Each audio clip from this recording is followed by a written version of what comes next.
all that intro. Welcome, everyone. I am Nathan. He is Raymond. And we are the Super Infodump Brothers from another mother. And we are back again with our not so special anymore because he's here like every 6 months. Joseph Holmes! That is always my goal. But so integrated into a place that I'm not special anymore. At this point, he's just a third forgotten middle brother. That's what he is. Honestly, like at this point, I'm like changing everything to say our regular guest. Like I'll also have to add our regular and only guest. The best darn guest we ever had. You should get other guests. I do recommend this. Like, having guests is fun. Joseph, I've tried. People don't want to be here. Ouch. You're the only person that has said yes multiple times. But I gotta say, I love being on your guys' show because this is the only place that gives me an excuse to, like, talk about my most, 8-year-old nerdy stuff. So, like, I can, on Religion Unplugged, I can go super, like, religion nerdy, and Overthinkers, I can do, like, culture and philosophy nerdy, and this is the only place where I can spend 3 hours talking about Steven Universe, Supergirl, and my adventures with Superman. So, yeah. Mm-hmm. We are glad to be that space for you. This is a safe space for nerds. We love it when you talk nerdy to us. Yeah, we love it. Like, I think that is why people don't want to join, because they're not ready to talk nerdy. It's an acquired taste. You gotta ease into it. You gotta talk nerdy responsibly. You'll find them. They can talk nerdy irresponsibly on your podcast too. I mean, again, we're not super not responsible here. Yeah. Look, I'll even censor someone if they're not. Oh yeah, I will say all of the words on here. I'll say I'll say muty. I'll say everything that you're not allowed to say anymore in America. Just love the idea of randomly just like bleeping out random nerdy words. It's like my favorite X-Men is. Yeah. No. Okay. We are here today to discuss something incredibly serious.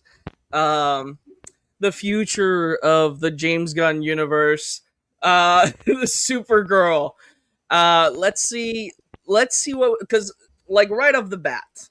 Also, spoilers, because we always forget to do that until the very end. Thank you very much. Finally, we did it. The first 4 minutes. We did it, Nathan. We've only, been enculturated on the internet etiquette, like, since, our teens. We finally are saying, oh yeah, spoilers, everyone. I just get too excited about the nerdy stuff, like, I gotta. No, all 11 of our listeners are going to be so upset with us. Let them come. We have 20. Come on. No, but okay. So, Supergirl 2026 just came out like a month ago, and we are right here to discuss it because we kind of have different like views right now. We have me as someone who like actually legitimately enjoyed the movie and I thought it was beautiful. We have Joseph who did not like the movie, but I'm pretty sure he'll find at least some positive stuff to talk about because that's just the kind of guy he is. And Nathan over here who is always as always in the middle. So let's put him literally in the middle for today. Just call me Switzerland. Nice. No, call me Swiss chocolate. Don't call him Swiss chocolate. But starting off, just like I think this movie is like pretty simple to like summarize. We don't have to like go through all the stuff. It's just literally Supergirl it's Supergirl's birthday. She's getting drunk in different planets that have red suns. like a little girl loses her family to some Band- woman trafficking yeah. evil dude, because he like kills her parents and stuff like that. Then she goes on and wants to get revenge. She's trying to find like a mercenary or something in a bar to help her out, and happens to run into Supergirl. Now she like Supergirl helps her because like a little bar fight happens. Supergirl intervenes because she's the hero or whatever. The girl is like, "You need to help me." She's like, "I don't want to help you." And then the story forces Supergirl to help when her dog gets involved as well, because the bad guy shows up, shoots her dog with a tranquilizer poison thing, and then she has to go get the antidote. So because this dude steals their ship, she has to now find another way to get to him. They go in, like, try to find him in different places. They use a bus to get there, like a little space bus. um they get to another planet where they say the guy is at. They find the guy. The guy beats them. He wins. They leave again.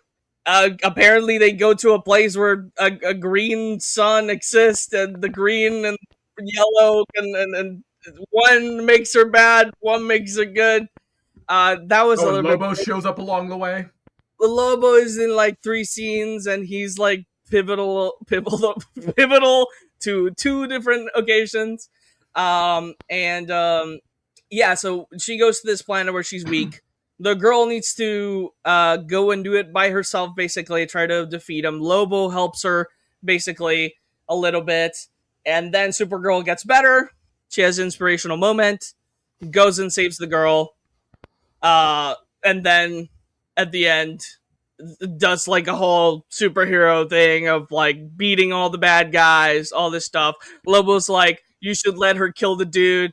She's like, "I don't want to let her kill the dude." And at the end, the girl's about to kill the dude, and she's like, "No, don't do it. You don't want to do this."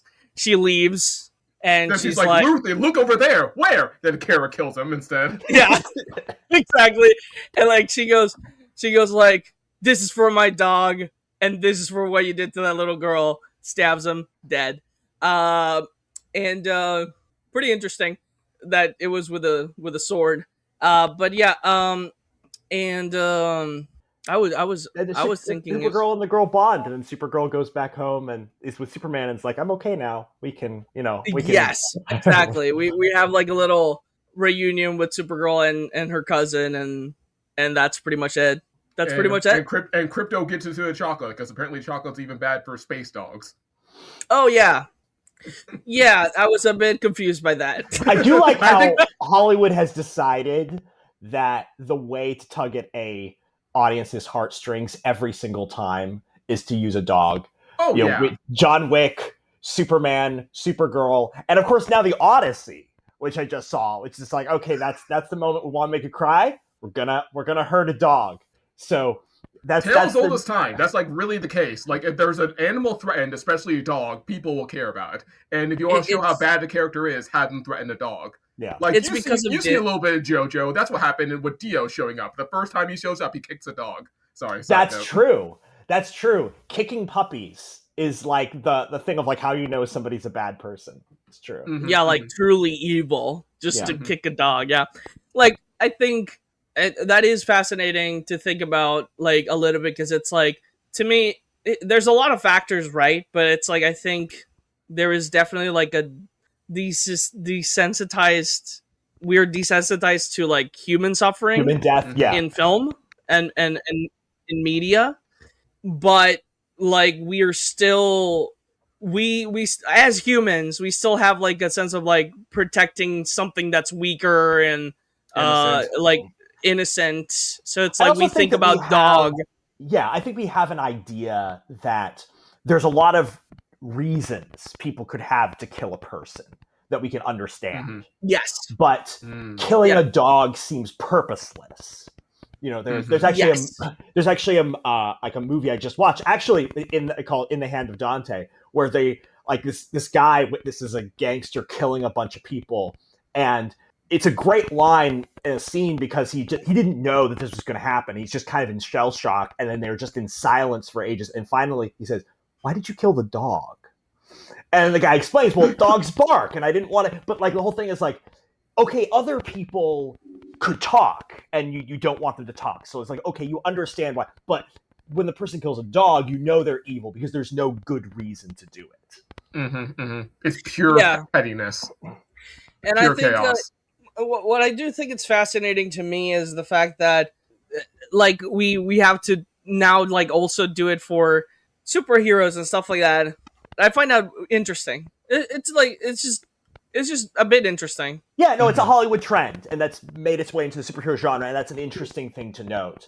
But so yeah, like, so that this is funny because again, what people don't know is not only do we do these videos, but we do communicate in real life as well. And by real life, I mean on Instagram. We have an Instagram thread. Surprise, we're friends.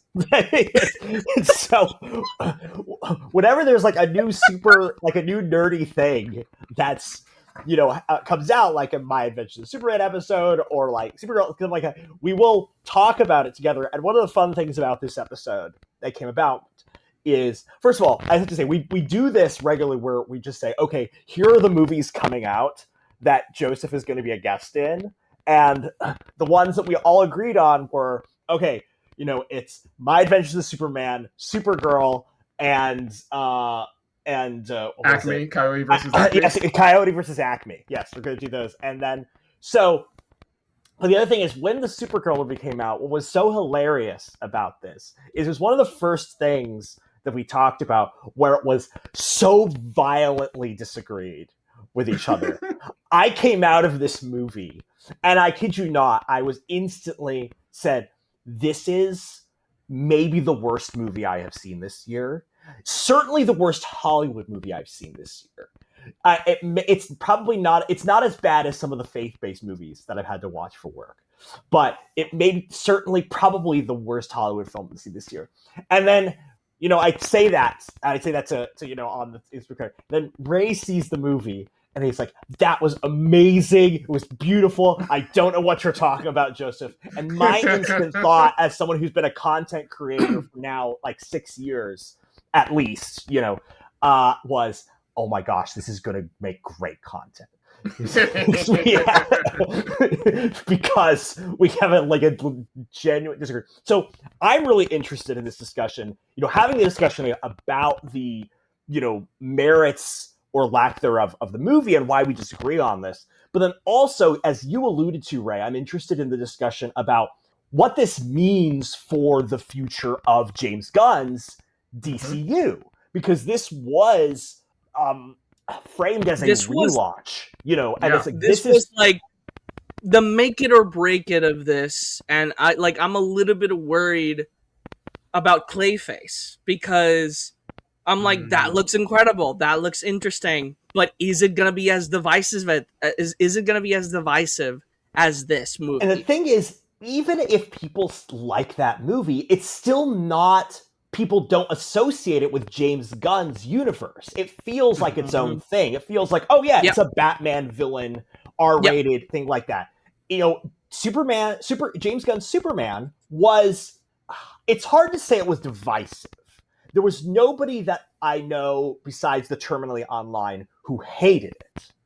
But for a lot of people, they either really liked it or they were like, okay, it's fine, but the level of kind of like relaunch of like everybody being really excited about it and essentially relaunching DC and giving it what Marvel has always had didn't quite happen. So people were kind of waiting. It's like, okay, can Supergirl succeed? Was kind of the next question, and certainly. Most people, critics and audiences, seem to be on my side with this. And so kind of like the first part of our discussion can be like arguing about the merits of the film, but I'm interested in the second part of the discussion being, okay, like what does this mean going forward, and kind of more of a speculative analytical side of it. But anyway, regardless, kind of take it. How would you like to start us off, Ray? Yeah, who wants to present their side first, I suppose? I kind of wanted to hear your thoughts, because for me at least, like, algorithm is really interesting because it shows you what you believe. Like it truly shows you what you think of something. But like I like to think that I've infected Nathan's algorithm a little bit, because he sometimes sends me the same stuff that I'm watching. So Part it's of it's like, stuff that Joe sends me that I just send to you, or vice versa. A lot of it's just me recycling stuff my friends sent. So my algorithm is all my friends' algorithm. but the thing I've seen a lot, right, to me, is that I've seen a lot of positive reviews about Supergirl. Like, it is very much the most negative reviews I've heard, at least like online, like on Instagram, TikTok, are like from like sexist dudes that like being like complete idiots about like Supergirl, like, and how she looks, like her like being not pretty enough and crap like that. So it's like, which is garbage. She's one of the most gorgeous actresses working today, I think. But that's garbage. She's not only beautiful, she like killed it in this role. Like whether or not this the story itself and the writing was not like good, and the directing definitely like was good or not. Like, she did such a great job playing Supergirl. Yeah, casting was no critiques here about the actress or the character. Like, if we didn't care about Supergirl, we would not be here. I will give this. I'll say this. Aside from maybe the villain, but I attribute more the writing as the problem with the villain more than anything else. I have zero complaints about the casting in this movie at all. Agreed. I mean, super. What's the Supergirl actress's name again? Gosh, I'm blanking. Somebody have Google open. I forget. Miley Atlock? Cyrus, no. It is. All right, so gonna have to do it live. I'll have it. I'll get it. I'll get it. But anyway, and then Jason Momoa as Lobo. Millie Alcock. Millie Alcock. Yeah, she's amazing. Again, amazing in House of the Dragon. Amazing everything she does, and then she nails this. I love. As soon as I saw her in Superman, I was like, "This is Supergirl. This is perfect." The and of course Jason Momoa as Lobo, inspired casting. Again, the first scene with him, I wasn't crazy about how he was written, but after that, it just so again, all the acting performances I think are great. And so that to me is partly what makes me excited going forward. Is like, okay, if Supergirl and hopefully Lobo are in the next movie, then seeing them written by James Gunn, I'd be very excited to see. But yeah, so again, that's another thing that. Yeah, sorry. Like, I just wanted to finish that thought before you start, because it's like, and the other half of the people I've seen on all the stuff have been like giving like praise to the movie. A lot of like fans of the comic book are saying that it's incredible. It's a great adaptation. They really like it and stuff like that. And the only complaint I've heard from comic book lovers is that they wish they would stick with the perspective of the girl as the like main focus of the movie. Like that would have made the movie even better. I think that, and that being said, I think Nathan said it, and I think you alluded to it right now, but I think like one of the main weirdest thing about this movie is that it feels like it was trying to be written by James Gunn, but it was not written by James Gunn. And it feels like very much like trying James Gunn light. Yeah, trying to, and also the director kind of did the same thing where he was trying to kind of like have the James Gunn vibe, but he's not James Gunn. So it's like, it is definitely like, and that's such a hard thing to... Which is weird because, again, I don't know if you guys saw I, Tonya, but this director directed I, Tonya, and that was also kind of this dark comedy, dark comedy kind of anti-hero female protagonist story that had its own style that was separate from James Gunn, but was still doing that kind of thing. So I was kind of surprised that they didn't just let him lean into that style of it rather than try to kind of copy James Gunn. But that's a whole other thing. So I'm going to try to make this, kind of do this in some layers. So first, like I said, very excited about this interpretation of Supergirl ever since James Gunn introduced it in Superman. What I like, and I'm going to actually go out a little bit bigger here because it's funny, because I know we said we're not going to talk about My Adventures to Superman on here because we're going to do another episode about that. But we are going to make comparisons. Yeah, we're going to. Because what's interesting is that, we have these two versions of Supergirl coming in at the same time. My Adventures to Superman, where you're getting to develop more of Kara's personality now that she's not under the control of Brainiac. So you're getting to see them establish this anime version of Superman, establish this version of Supergirl and who she is. At the same time, you're getting to see the first, Supergirl movie in a very long time. Certainly the first Supergirl movie within this new James Gunn DC universe. So you have both of these versions of Supergirl being established in the public mind for this new generation for the first time. And these are very different interpretations of Supergirl. And I think one of the things I also want to get your guys' take on which one you like best, which is an interesting idea. But one of the things I think is interesting is, even though they're both very different, both of them, in my mind, understand the assignment, so to speak, which is that first and foremost, Supergirl has to work as a member of Superman's supporting cast. Because even if we say, hey, I love the fact she got her own movie, but one of the problems with the CW version of Supergirl, and a lot of iterations of Supergirl, has been, it's just Supergirl, but with, 2X chromosomes. Again, her personality... It's Superman. It's Superman, but girl. Yeah. Superman, but girl. Yeah. There's no difference between their personalities. There's no way that they could be good foils for each other. And that's just boring. It would be as if Robin was just a little version of Batman. There's nothing for them to bounce off of each other for. And, Superman's other supporting cast members, like Lois, like Jimmy, like Lex Luthor, like Perry, have all been built to say, here's how these characters are different from Superman, and they bring out a different side of who he is. My Adventures to Superman has been especially great at this. And what I like about both of these versions of Supergirl is both of them intentionally are built around bringing out a different side of him. The My Adventures to Superman one is built around emphasizing Superman's humanity by showing a version of her that's more alien. She's Starfire from the Teen Titans. She's, she's like, literally. She's a fish out of water. She's she's like, what's all this weird Earth stuff? And so that emphasizes Superman's humanity. Now, this version, she also. Go ahead. I was just gonna say she also reminds me of the New 52, like raised by dark side kind of Supergirl, which is like very. It emphasizes Superman's kind of kindness by having the warlike, Supergirl. So that's very intentionally making her foil there. In the James Gunn version of Supergirl, it's focusing on trauma. Trauma is the big aspect of it. And it's saying Superman has one response to trauma, and Supergirl has a different response to trauma, and that becomes the contrast of them. And it's partly different upbringings. Like Superman doesn't remember his trauma, and she does.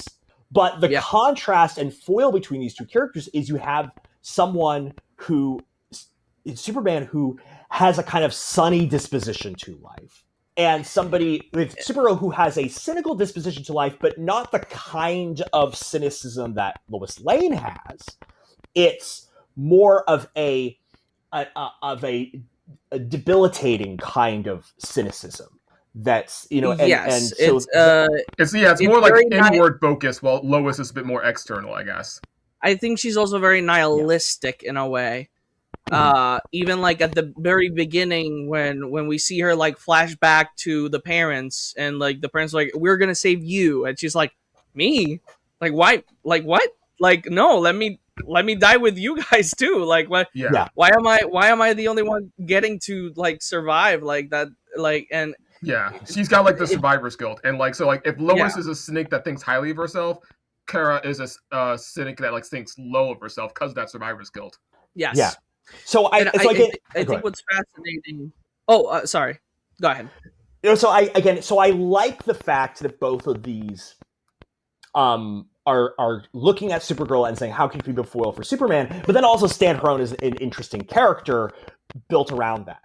Now, of these two versions, personally, I like the James Gunn one better. And here's why. Because I think that this version of Supergirl can be more than just a foil for Superman better. I think that she can be, for girls who Superman is for guys. She can be like, oh, I can relate to her humanity because I also experienced how to deal with trauma this way. There isn't this constant oh, okay, I feel separate from her because she's an alien compared to me. There isn't quite that same thing. And I think actually the one drawback with this version of Supergirl is it doesn't leave a lot of room for the Connor Kent version of Superboy, who can also be kind of the rebellious cynic character. You have sort of two kind of rebellious teenage cynic characters, and so you have to figure out what does Connor do in that situation. But that's a whole other thing. I like this version of Supergirl, I think, the best that I've seen. So I say that to just say I'm on the side of this vision of Supergirl. And I think usually what happens is that Connor becomes more like the Kara from My Adventures with Superman. Sure, that's sometimes that's what happens. Like depending on what version you're reading. Right. Yeah. So here's my problem with the way that they handled that in Supergirl is, for me, when I'm watching the movie, every single scene of the movie felt either like a cliche that we have beat to death in superhero movies over and over again, or anytime they did introduce a potentially new idea, they would extremely underdevelop it to the degree that it didn't go anywhere. And so I'm going to give you a few examples of that and then compare it to other things that did things better than what they're doing here in order to explain that. And then from there, you can kind of push back on that. And I'm going to try to keep it brief, but also be thorough enough to explain what I mean. So let's take, the opening few kind of scenes in Supergirl. We have a very quick, let's look at her whole place where she lives, her trailer. We have a very fast, okay, here's a news clipping of Superman and what was the first thing? I kind of lost you there at the beginning. Okay, so there's like a shot of inside the very first scene is her inside her ship, and we have a very quick, panning shot of her messy apartment and her, waking up drunk, and also like a quick pan over the Superman news clipping, and then Crypto peeing on it, newspaper, and he could pee on it. And then we have, her kind of at these bars, getting drunk.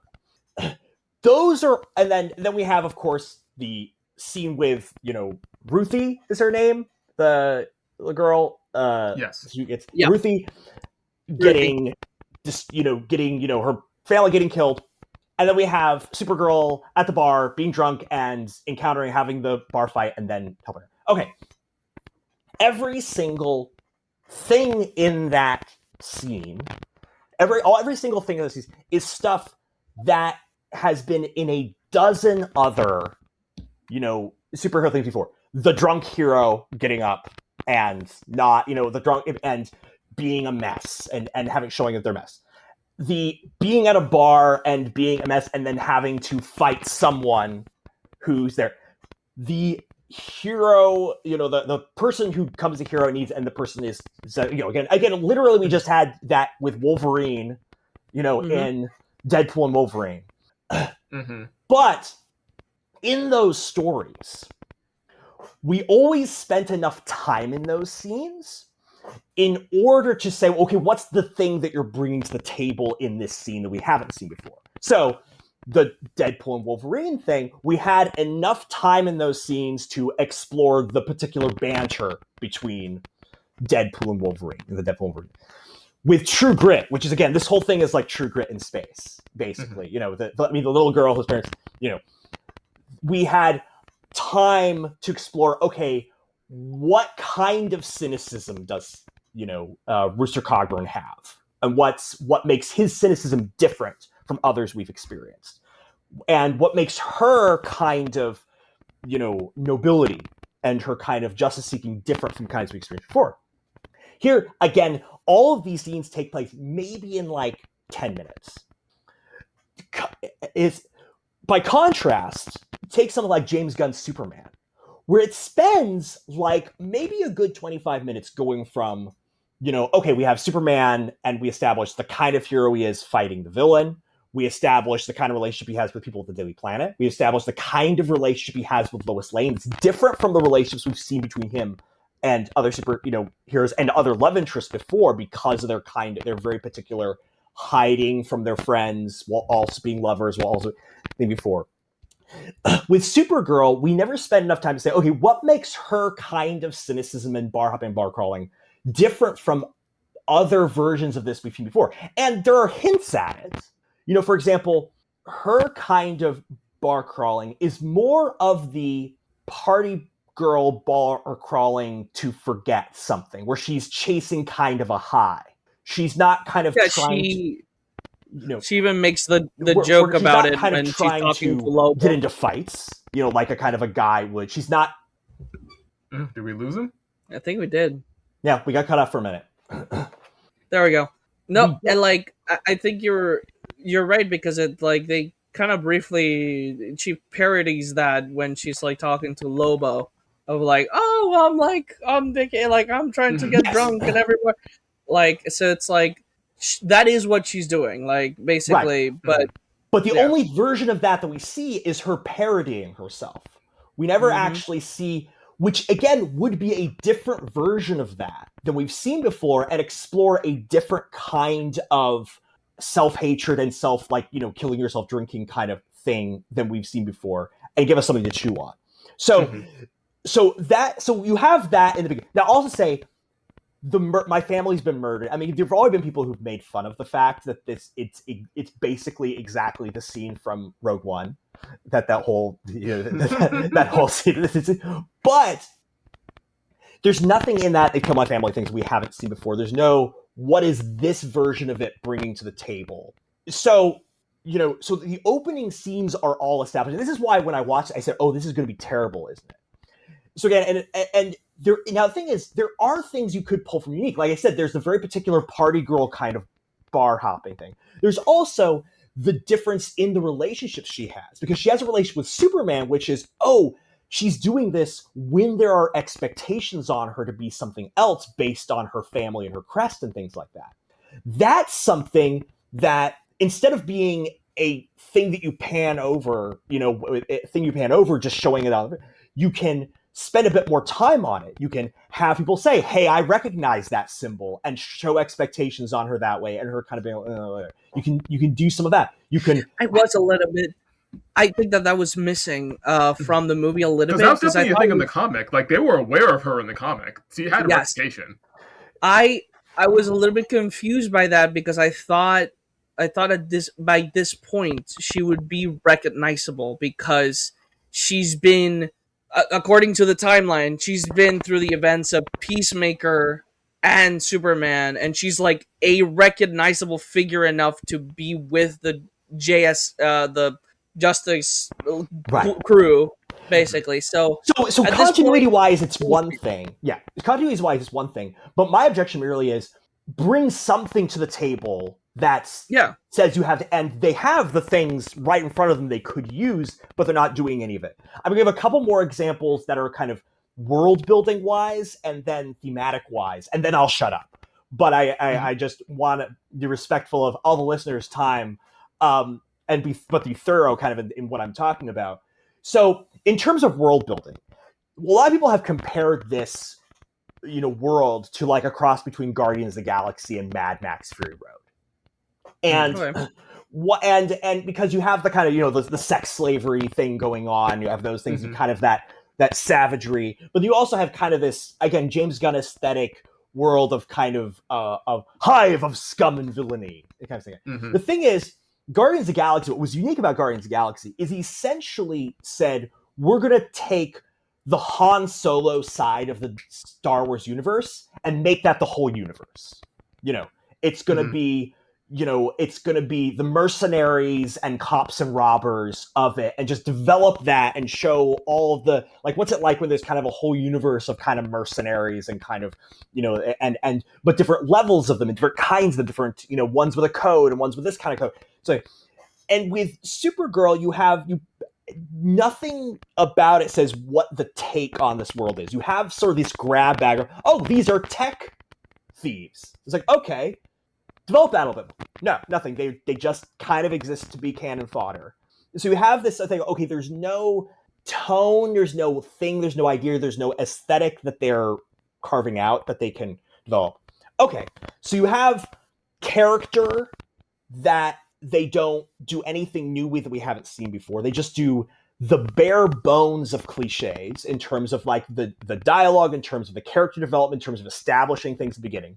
Then in terms of the world, there's nothing about it that stands out in terms of, a kind of world it is that makes you interested in finding out more of it.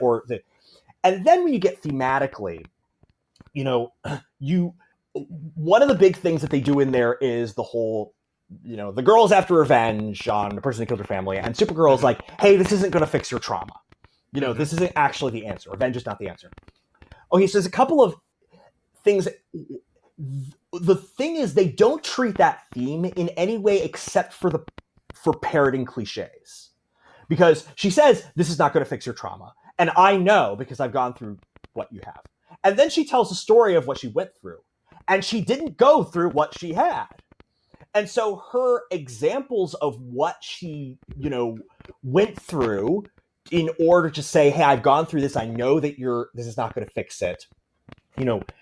Don't actually fit with the message she's trying to give her, but they never acknowledge that through the story. I know you guys kind of sent me a video that was kind of like saying, hey, this is the point, is that they don't have these different things. And it's like, that's you projecting. I'm sorry, the guy who's wrote that's him projecting onto the story. That did not happen in the story. The story never dealt with that. That's him treating it like a Rorschach test. Because they never acknowledge, either by telling or showing, that conflict there. She ends up essentially kind of agreeing with Kara. They treat that moment where she says, I know what you're going through and this is not the way, as a catharsis moment. And then Ruthie decides to say, I'm not going to do it, for no reason except that Kara has shown her through her example and through what she said that this is not the way. And then, of course, Kara goes back on it and kills him, So there's no push and pull where either, there's no thing where like Kara is saying this, but they show us that there's dissonance between her experience and her experience, where either Ruthie tells that to her face, or that through just showing, they show that there's dissonance, and Kara and her have to wrestle with that. And, and there's just so many kind of convenient things where it's like, okay, we got to take away Supergirl's powers because otherwise she's gonna do this all, wrap this up all too cleanly. And the thing is, again, here's another thing: is one of some of the best stuff in the movie is when we're flashing back to Krypton, and we're actually seeing her stuff there. And the thing is, and then we see her on Earth with Kal-El and see, like, that is such an emotional, way of establishing who Supergirl is. There were two things I would have liked them to do. Either put that at the beginning, because that establishes her and gets us on her side more than anything they should at the beginning. But I understand they want to establish her and then show the flashback. Again, that's fine. Don't cover it over with voiceover and distance us from what's going on. Let that breathe and let us experience it as if it's happening to us.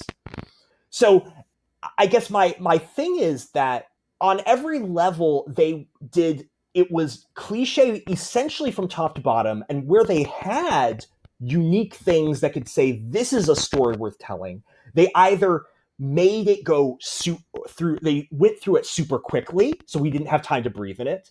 They create distance between us and it with voiceover, or they made it not make sense by again doing the cliche of we're we're the same, and I know that's not the way, even though that has nothing to do with what's actually going on in the story. So that to me is why I came away being like, this is, the worst Hollywood movie I've seen this year, and certainly a not a good super. I will also say this in terms of the kind of, you made the point about the algorithm thing. You're true. The algorithm all shows us what we want to hear. Why I say that most people are on my side is two reasons. One is, if you go to Rotten Tomatoes, both the critic score and the audience score are both negative. Are at least, let's say, underwhelming. So that's not the algorithm talking. That's a more objective source for that. The other is the box office, which is, you have a underwhelming critics and audience score and the box office. So that to me is a more objective measure of how people are responding to it than simply the algorithm and the sexists on the internet who are taking this on. But so that's okay. So that I did all that. Raymond, tell me why I'm wrong. Yeah. First of all, I just don't. I personally don't trust Rotten Tomato or anything like that, because we're the box office for to say, because like as we an have animation fan, I always find box office judging a movie by its box office can be iffy sometimes. Yeah, because to me, like Scott Pilgrim is such a great example of something that completely flopped audience and critic wise, and then like in 10 years later, it became. It became one of the most let me clarify. I'm not saying that makes it good or not. Mm-hmm. I was just saying on the most people are on my side on this. I was justifying that aspect of it. Yeah. But no, absolutely not. I mean, good Lord, everyone's wrong. Transformers is a masterpiece. Everybody on the Rotten Tomatoes was wrong about that movie. So, I definitely agree with that. All right, go ahead. I would agree with you. That's a really good one. Yeah. Unless the critics got that wrong. Sorry. Anyway, go ahead. Tell me why I'm wrong about Supergirl. Okay. I personally, like, with the stuff about the trauma, like, I at least, like, from a very, like, the thing is that this is gonna be hard for me because it is very, very subjective, I think, because it's like, objectively, I can see all the problems with this movie. Like, that's why, like, I am worried about the DC Universe, new DC thing in general, because I see all the flaws. But, like, subjectively, like, to me, first of all, I didn't, like, I see the trauma thing with Kara and Ruthie. I personally saw it more, she's saying, specifically, like, referring to the fact that she also lost her parents, or she thinks she lost her parents, or like they're dead, basically. And like I think that it is not the same. It definitely is not the same thing, but there is a sense where, like, I thought she was referring more to the fact that she lost her parents too, and she's tried everything and nothing's worked, basically, for her to, like, move on from the trauma. And that's specifically what she was talking about, that I know what you've been through. And that revenge is not going to fix it, because, like, it is just one more meaningless thing that you'll try to do that won't solve the actual issue that is, like, within you. Same thing as, like, doing a bar hop is not going to cure her exactly. So I saw it more as her being like, I also lost my parents. I also have grief. I also have grief. It's not the same situation, but I know that revenge is not going to solve your specific situation as much as my drinking and distancing myself from my family is going to fix the situation I'm in. At least that's how I saw it, because Ruthie, even though she was like, oh yeah, like, you have gone through something similar to me, she still wanted to kill the guy. But she still was like, but I'm still gonna kill him, because like he killed my parents. So I saw that in that way, where to me it's more like she's like, she found, like, the kindred spirit of, like, you've also gone through pain, like, you understand it too. I get what you're going through, right? But it's like they do come from very, very different, like, situations. So like I also like what the guy said in the video. I also don't completely agree with him. Like I think it is a little bit, again, he's being very subjective as well to what he believes as well is going on in the movie, which happens a lot in online. Yep, it's art. But what I don't like is when they say that it's objective stuff, where it feels like they are trying to say that that is what's happening, but when it's more of a reading of what's happening, because you're always going to have an interpretation of a story and such. Now, one of the biggest things about mainly what you mentioned at first with the cliches and stuff that we've seen before, and I talked to Nathan. I think I just consume a lot of media as like a lot like I know you do as well as a critic and stuff like that. But what I mean is like I watch like a lot of like anime slop, like like and like anime anime is basically a clone of a clone of a clone of a clone of a clone. That's what anime feels like most of the time. It's like you've seen the same thing done over and over and over, but the what feels nice about it as someone with autism is that it's recognizable and I get to just like understand it. I'm like, okay, I get what's going on. Like I get it. Like It's this is what's happening.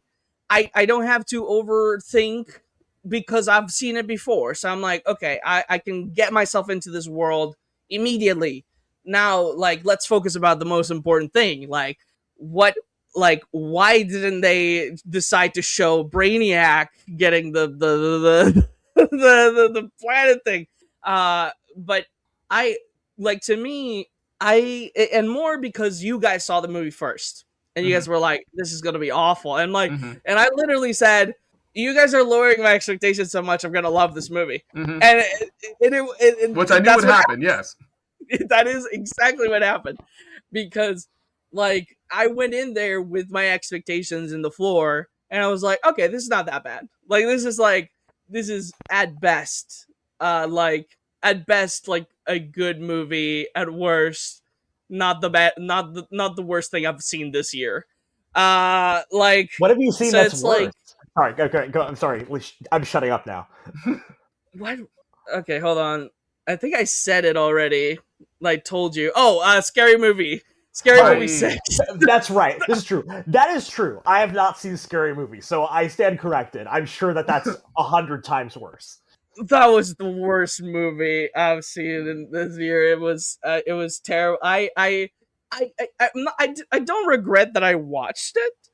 But at the same time, I'm very disappointed. Like, I'm incredibly disappointed because I was hoping for so much more. It very much felt like it feels like a layup. It didn't feel like a cash grab. It feels like a layup for it to be funny because you have like so many popular horror movies that have come out since the last Scary Movies, just parodying those new ones, just being silly.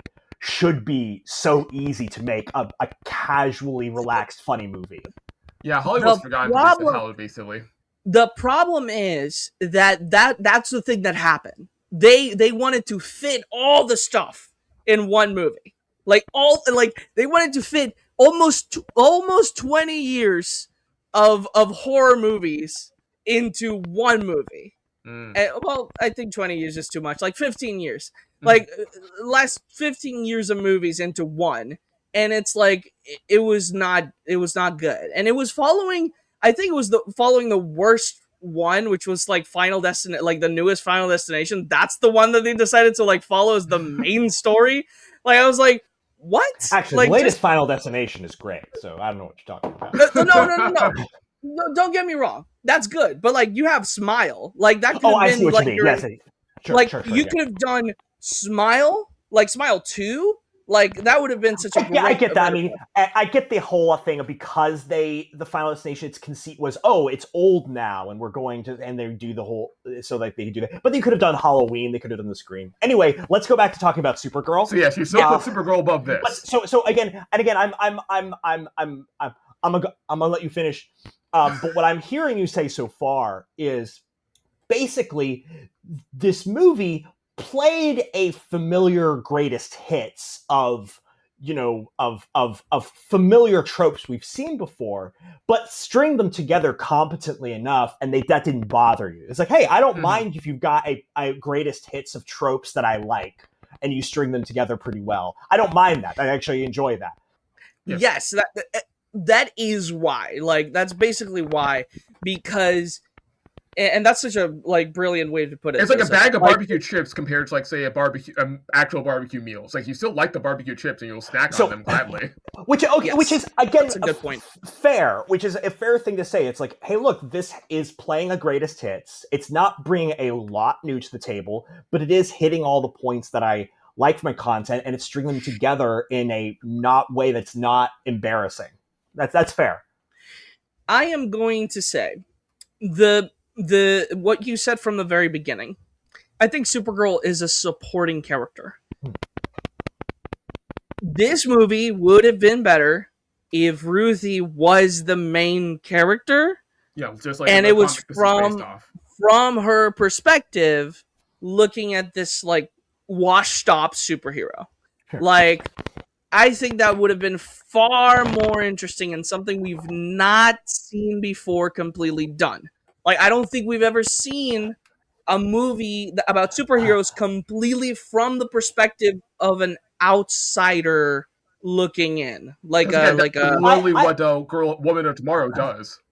And I think that's fair. My pushback to that is, then you would have had to develop Ruthie to be interesting in a way that she wasn't in this story in order for it to stand in that way. Not that you couldn't have done that, but I also think that you didn't have to do that for this story to be interesting. I think that the version of Supergirl that they have is capable of being a protagonist in the story. Yes, but not for this comic, is my point. Because not for this specific story. Because I could grant you that. I think this casting of Supergirl, this actress, could literally pull off a whole story on her own. I think that this, though, for me, someone who hasn't read the comic book, I just know the plot. Right? What I found the most compelling were the moments where it jumped to her perspective. Ruthie's? And those were the moments where, to me, the movie became beautiful. There was something so breathtaking to me, in the movie theater. Because everything else was okay, I've seen this before, bland, great. But every moment it would switch to her perspective of what she was seeing. Specifically in the fight scenes, which was basically what they did with Mr. Terrific, it was that, but to me here, it felt very different than when that happened in that movie. When that scene happened in Superman, we all went oh, that's the Yandu moment. That's that's the Yandu of this world. But here, what I felt was because it never fully focused on the fight. Right. It was on her experience of what was going on. Yeah, it's very scary. It's very mysterious. It's she's in the middle of a hurricane. It's what is this weird, mysterious woman that I'm traveling with who's able to do just swoop in like a hurricane, destroy all these guys? What's going on? And to your point, I still don't know that I entirely agree with you, but to your point, that is the plot of True Grit. That is particularly if you watch the Coen brothers, Jeff Bridges and Haley Steinfeld, actually, in one of her first roles, I think. When she plays the Ruthie character, Haley Steinfeld, and she's this 12-year-old girl who's my parents have been murdered, and I'm finding the biggest, baddest mother effer to go kill him. And she finds, Rooster Cogburn, who's played by Jeff Bridges, and he's this drunk, kind of washed up, old. Got you. Okay, and so that's I've never seen this. So that's the plot of True Grit, and so she is the protagonist, but the character everyone remembers is Rooster Cogburn because he's this kind of larger than life, washed up Western gunslinger, and so what you're describing we know works because John Wayne did it, and then Jeff Bridges did it, it's a classic Western. Mm-hmm. Okay, so that's the thing. So you watch that movie, True Grit. Yeah. You think it's great. Like, Yeah. you think it's good? Okay. This would have been my true grit. Yeah. If they did it like that. Gender swapped True Grit in space is not a bad pitch, honestly. Mm-hmm. Which I guess you could argue is exactly what the comic book was.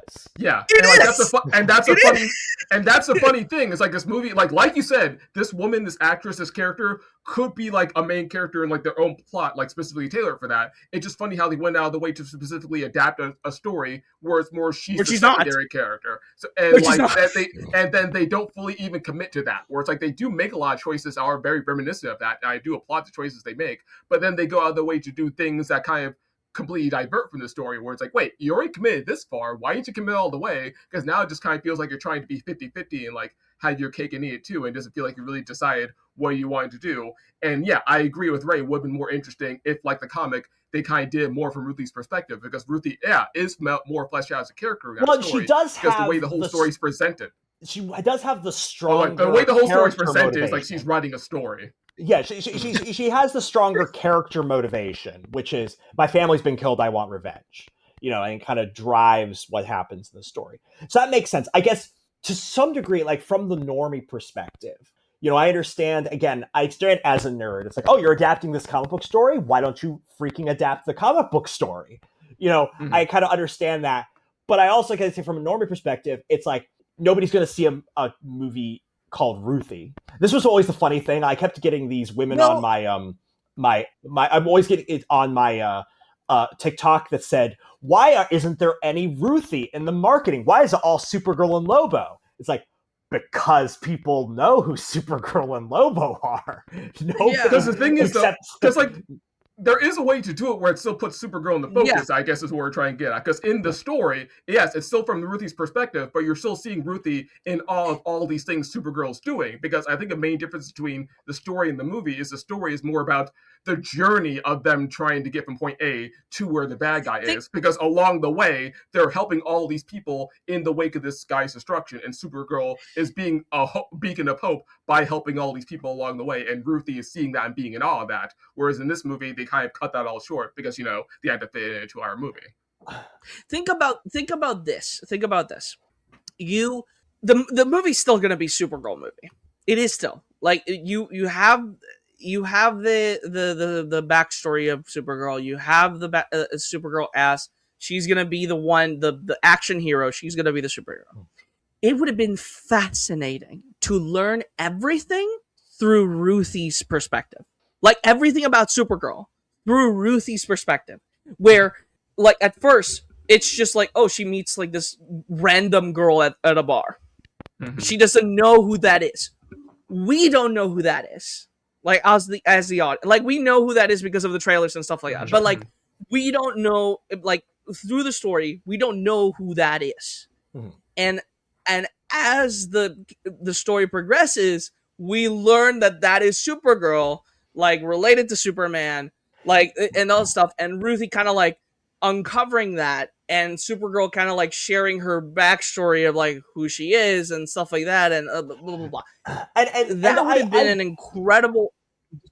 I guess my pushback on that is still twofold. One, that wouldn't have fixed the problems of the movie, because Ruthie's scenes where it was just her were written just as cliche, just as blandly, just as, kind of quickly going through the motions, stuff like that. So that wouldn't have fixed the problems of the movie actually had.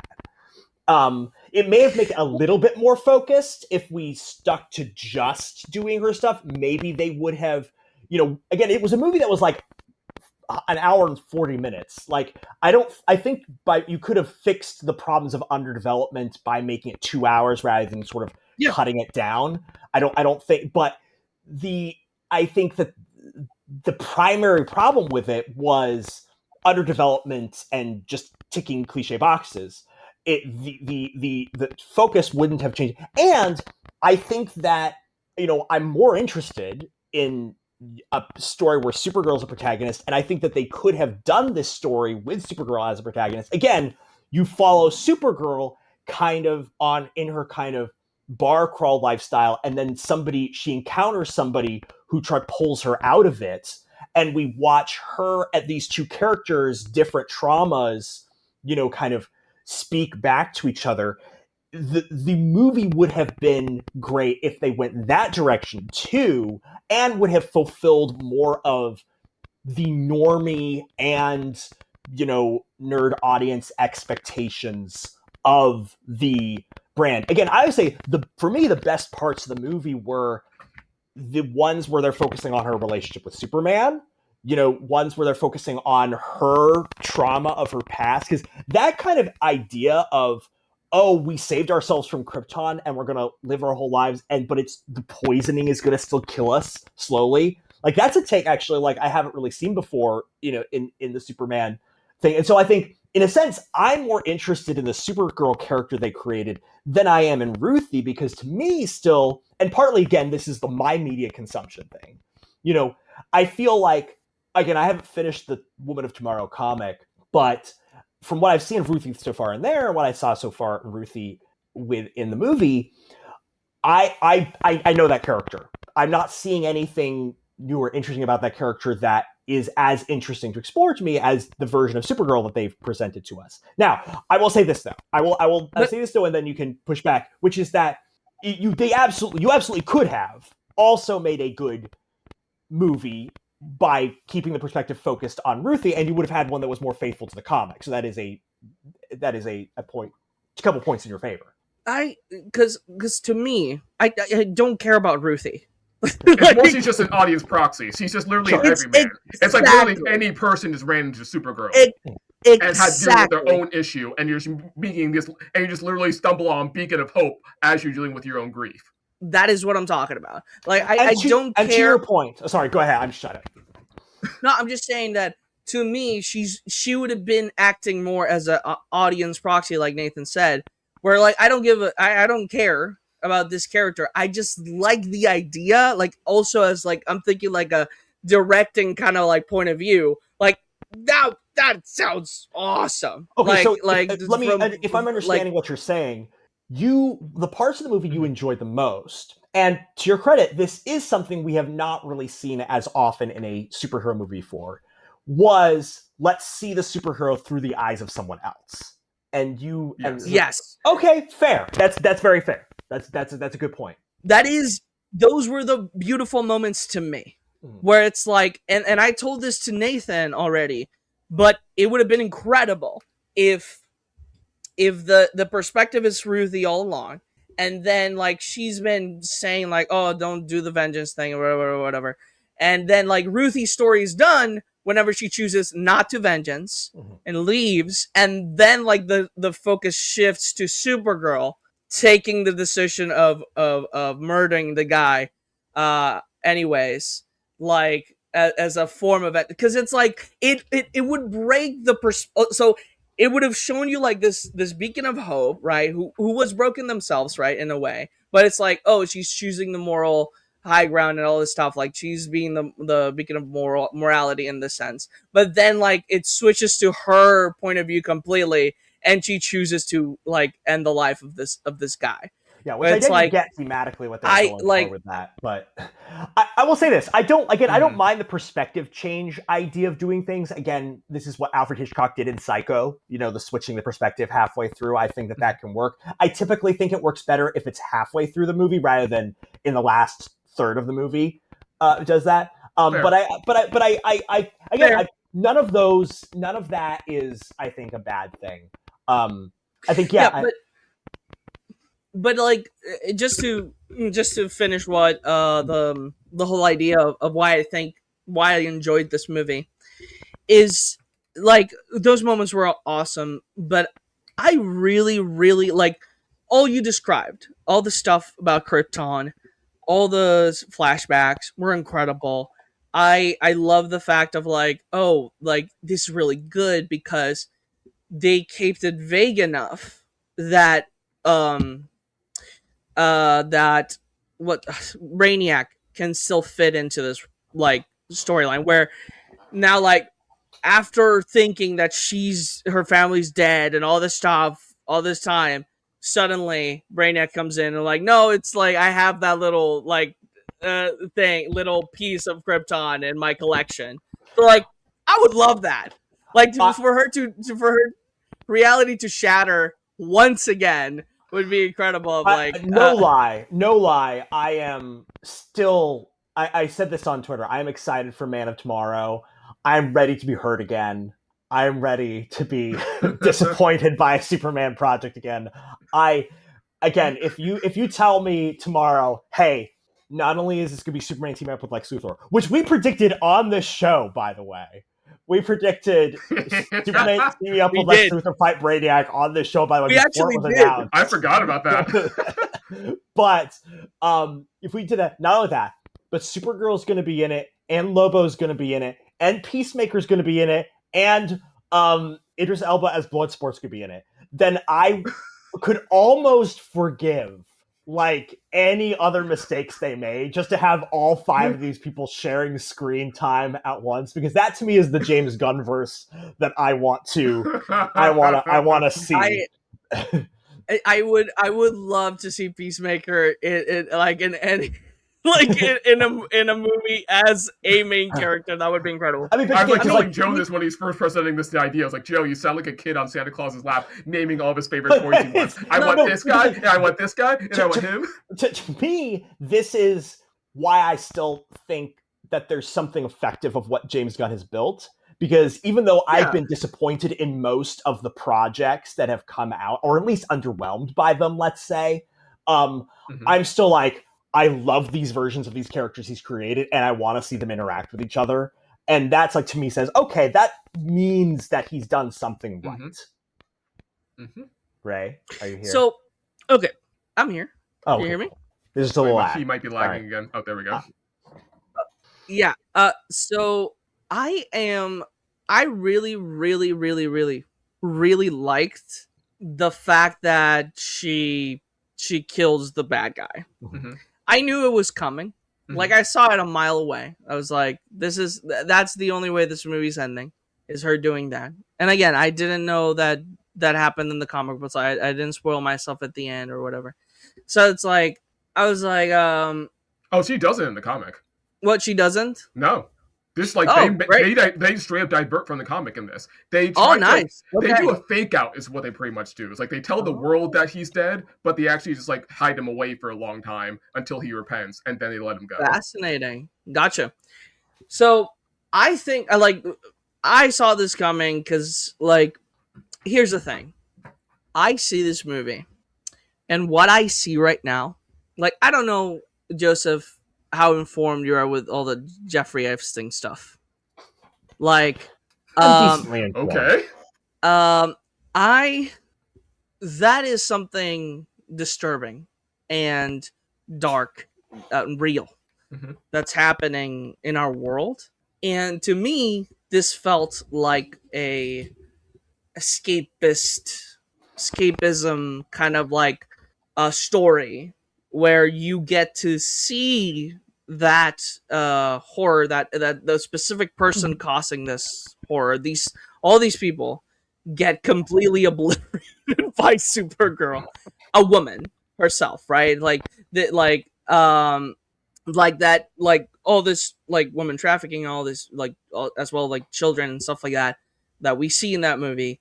Her saving them, her taking down, destroying all this like real evil, because it's not just like a fictional thing. This is a real thing, and to see that on screen was satisfying. As someone who does not believe in that, right? Like as a Christian, like I believe in redemption. Like I prefer the Steven universe. Like all bad guys become good. Yes, and repent and stuff like that. Yeah. But I also as a human, as Raymond the human, I have my moral limits.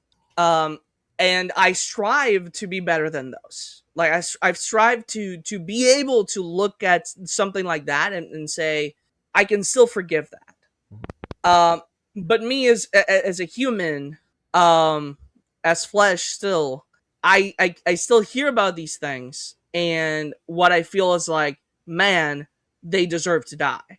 And like Nathan from the Overthinkers podcast was like actually talking about this in a recent episode of Oh, going like death that penalty, death he penalty, thinks that yes death yes penalty where it's episode. like Yeah. it doesn't make sense for it doesn't make sense for the murderer to be murdered, because then like you don't like it doesn't make sense, like it is not there Yeah, you don't is commit like a wrong in order to correct exactly wrong. a wrong with wrong doesn't make it right.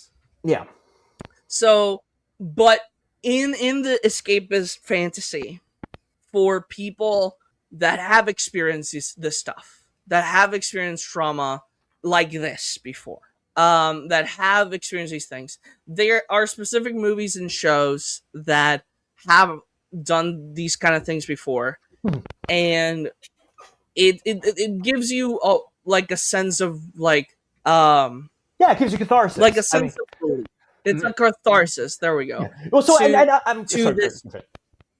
So this movie to me felt like catharsis, and that like that is my last point to why I enjoyed this movie, is because through all the stuff that has been coming out throughout this two years, it was very interesting for this movie to come out now, and I think that that's one of the main reasons why they wanted to tackle the this topic in the movie, like actually like this story.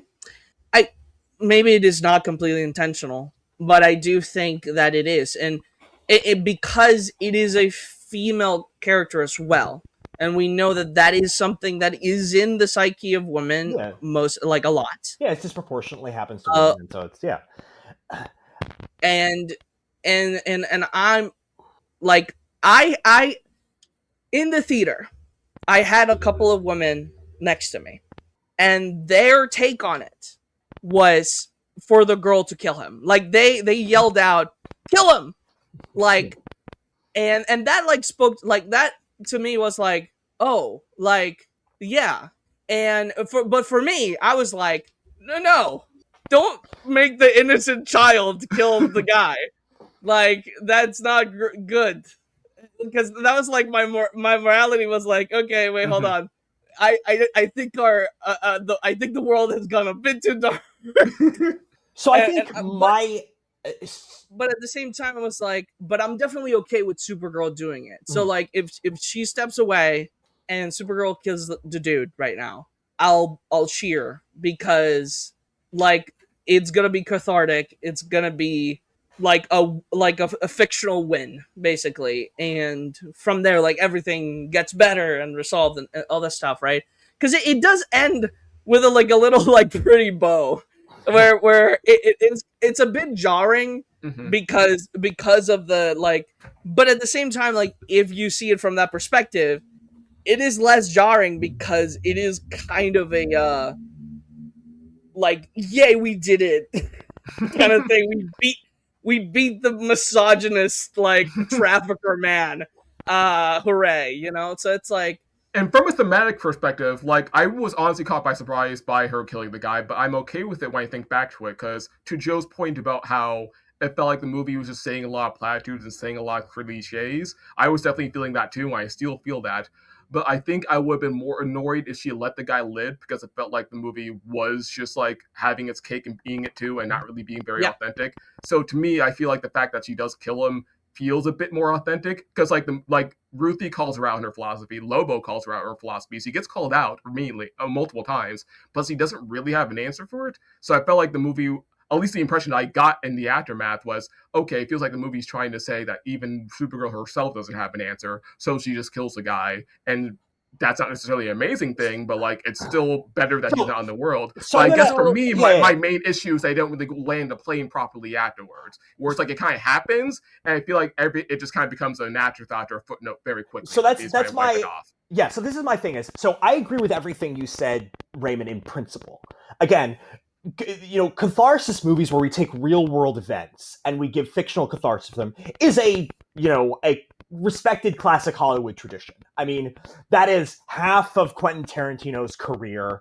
That's the Dirty Harry movies, would do that. It's like, oh, the real world crime that is, again, in the Dirty Harry era, people forget, people were experimenting with a more soft on crime policy where they would try more to, rehabilitate criminals rather than put them in jail. They were trying to, let people off a little bit more. And that was partly, creating a rise in crime. And so Dirty Harry was kind of, this fictional catharsis of having a policeman say like, no, I'm actually going to get justice for Bill. I mean, they have these arguments. He's arguing with his captain where he's like, look, we got to respect, the criminal's rights. And he said, well, what about the victim's rights? Like that's them bringing in a real world conversation into the movie. And then of course he does kill the criminal and that becomes a catharsis. That's, so I think you're right. I think that you're right about what they're trying to do by having him be a sex trafficker and in a female, centric, and then having, again, just the same way as Quentin Tarantino, it's the Jews who get to kill Hitler, and it's, the former slave who gets to kill the slave owner. It's like, okay, we're going to give a fictional catharsis to the victims to be able to fight back. I think that's great. And I think that even potentially the idea of you can't do it because it's going to do something to you that would be bad for you. But that doesn't mean that he shouldn't get killed by someone, because he shouldn't really be allowed to keep doing what he's doing. I even think that idea is a thematically plausible idea. I just don't think, as Nathan said, that they landed the plane or developed that idea so that actually came across on screen. I think that's I'm gonna agree with you, because it is from that moment on, the movie just goes like bullets, like boom, boom, boom, boom, boom. It's like your earlier point, Joe. The movie's a bit short. Like they could have used like 20 or 30 extra minutes to cook some ideas more. The average Supergirl movie is 2 hours, and this was an hour and 40 minutes. Yes, I think it was way too weird. Like I'm gonna give it to you in the fact that it did not land properly to me, because it's like I got my catharsis, everything fine, but we like quips, comedy, quips, comedy, Whiplash, and then like it. It's like, where did logo go? Like, I thought they were setting up something a logo there, because they kept cutting back to him being like a murder bono for him killing the guy, but then they don't talk anymore afterwards. He's just gone. Genuine like conversation with not very long, just like a literally like, I'm back. Okay, you're staying now? Yes. And then like, oh, you shouldn't eat the chocolate, Crypto. Yeah. Like that's like it was so jarring. I feel like they didn't know how to end the movie. Yeah. I was like, exactly. That's how it like literally felt. Like they did not know how to end the movie. Like, because after the catharsis happens, I agree with you, Joseph. They should have like not explain it, but like show us the gravity of what she did. Yeah. Like what, like because that what you just said was the thing that I came out of the movie from, where I was like, this is really good because it is not, and the way she kills him is very interesting as well. And again, they don't give too much to it. And that's the thing about, I thought that after that happened, she was gonna go and like say to Lova, like, no, you're wrong. Yeah, like I thought they were gonna have some talk. I didn't kill him for vengeance. Like, I killed him because he was doing this whole thing. Like because before she didn't know anything about this dude. Like, before she didn't know that he was trafficking like women and stuff like that. What she knew was that he killed the girl's parents, and that he poisoned her dog. But the moment that Supergirl sees what he's doing in that planet that he finds, like the girls and stuff like that, you can see in her acting the demeanor change, and the moment she decides that she's gonna kill him, like you can like I saw that. There's like things that are interesting you can do, like, you know, one of the things that in The Godfather, where they have this transition where it's like the son is like super against, you know, all the criminal activity of his family, and then when he realizes that all the police are kind of in on things too, so it's like, oh, you know, I'm trying to protect a law and order that maybe doesn't really exist, you know, is like when he starts to become more comfortable with this sort of thing. So again, you can do some things where, like, look, if we're really in the Wild West, frontier justice isn't so bad, you know. Yes, because and that's the whole point, because she doesn't kill from a vengeance standpoint. She kills from a justice. Yeah. Like, this is justice. Yeah. Like, and we're that's in the why frontier, and this is frontier justice. You know. Yeah, and it's just so weird is... how the movie doesn't like stop to actually like give her a chance to like breathe and say that, because like 5 scenes earlier you have Lobo literally saying, "Well, everyone kills for a reason. He kills for money. He kills for something else. Like, everyone has a reason." Yes. No, but I mean, Kara never gives her reason. And you know, it's so again. First of all, I don't think you necessarily needed to have it happen after that. If you had set it up enough before just that, something somewhere in the movie. Yeah, in order to give us an interpretive lens for it, but they just didn't do that. They could have layered it a little bit more. I mean, I like the thing that's like, you know, where, you know, I think actually though, because he said everyone kills for some reason. Yes. If they'd had even just a thing where he said, "I guess you found your reason." Yes, that would be great. Like, I thought that was what they were going to do. It was like, otherwise, like, what was the point of Lobo being in this movie? Because he's not in the original story, and like, he doesn't really add anything else. So I thought they added him every scene with him in it watchable. That's fine. Because he's amazing. It's just I thought they were going to at least add him for some philosophical. No, he doesn't have a narrative. He doesn't have a narrative or thematic purpose.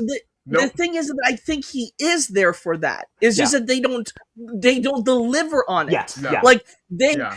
I think there was intent, because again, like, even though you didn't see it, Nathan, I kind of did. Like, I kind of saw, like, the moment she saw what they were doing, to me, there was a change in her demeanor. And like, when the family of the girl and the girl is killed, and she goes like, "Well, you see, like, you should have let me kill him. Yeah. You should have let me kill him."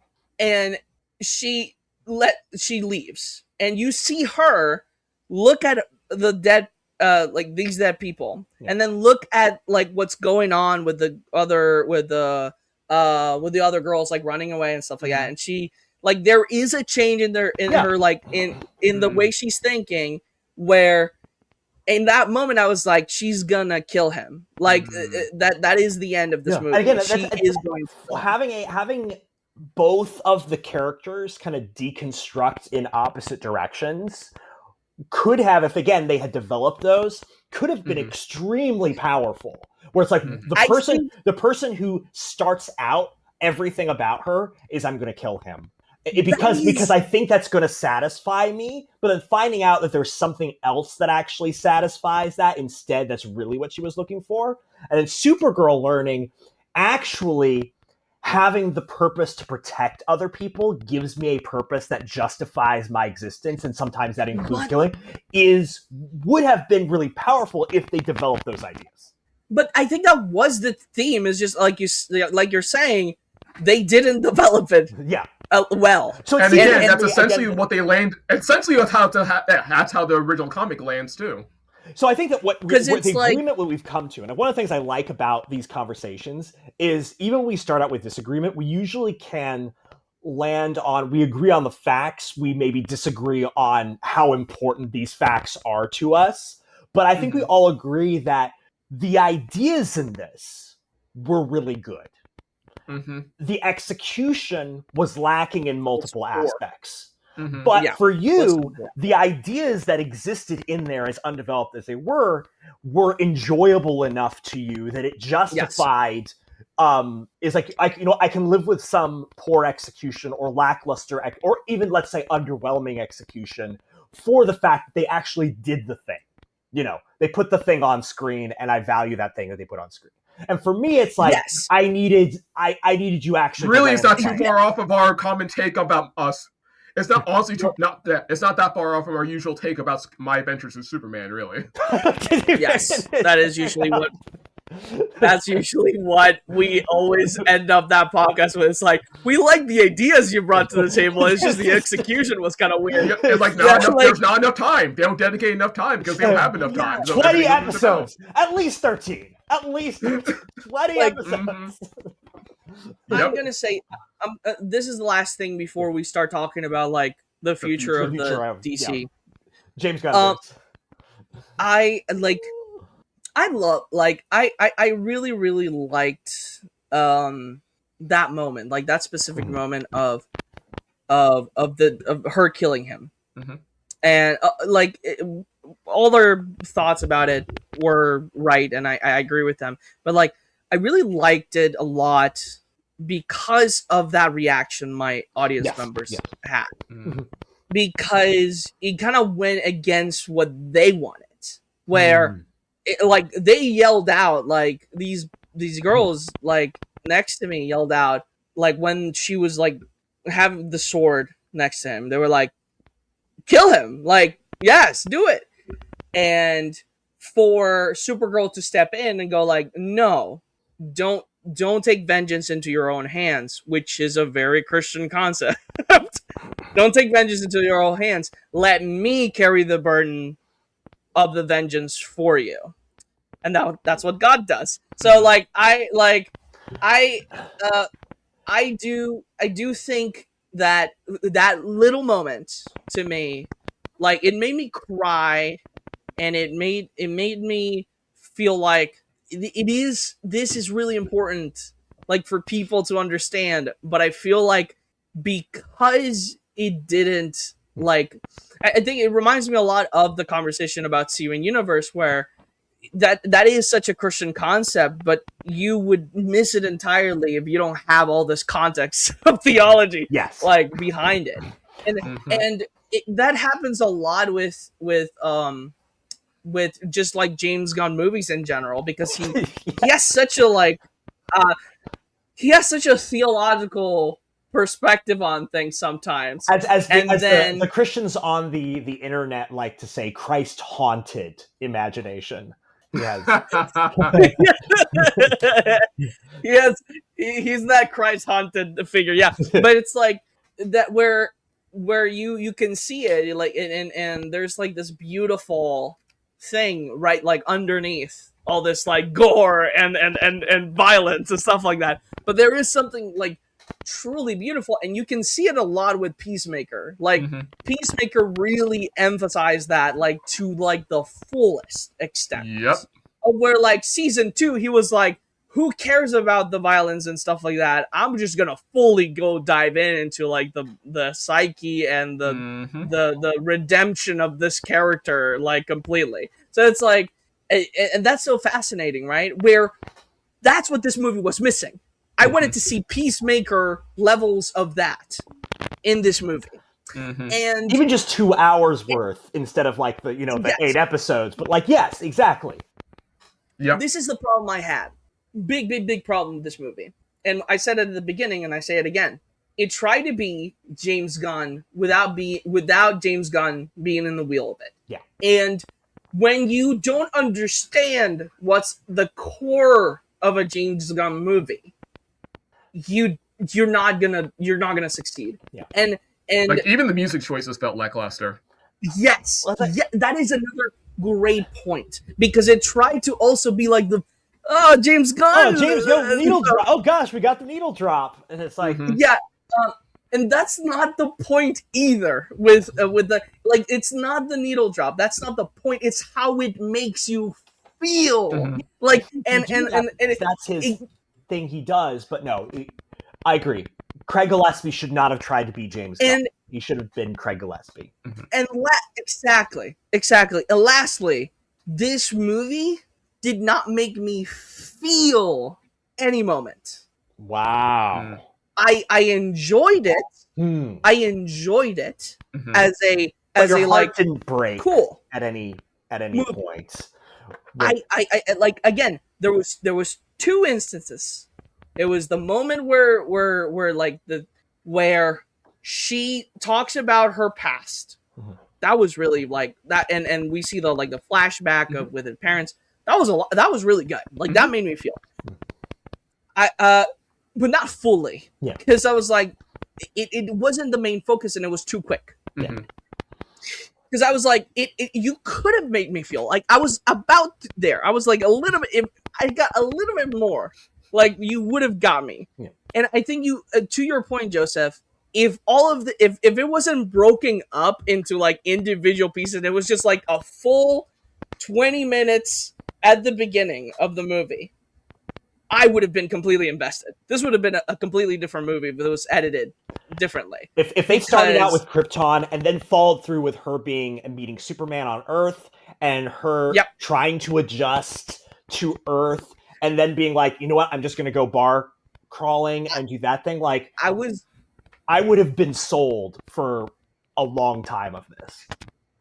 I was even expecting for us to get the timeline of events of the DC universe to this point with Supergirl, because I was like, she's been part of everything, like to this point. Yeah. Like she's the only one that has connected to every single thing. Why not give us the whole timeline of the universe with her? That would have been perfect. Yeah. Because she's there with the introduction of Superman. She's there with the introduction of Peacemaker into like this world and stuff like that. So it's like she's the perfect catalyst to connect all of this stuff, because she makes it to Earth in the point where Superman is like kind of still starting as well. So it's like it would have given us like a lot of connection between all of these projects so far. Yeah, it's like give us a quick montage of how she's trying and failing to connect with her while showing all these her emotional arc works so well with that, because it's like, oh, this is unfamiliar to her and she's trying to fit in but she can't and all that kind of stuff.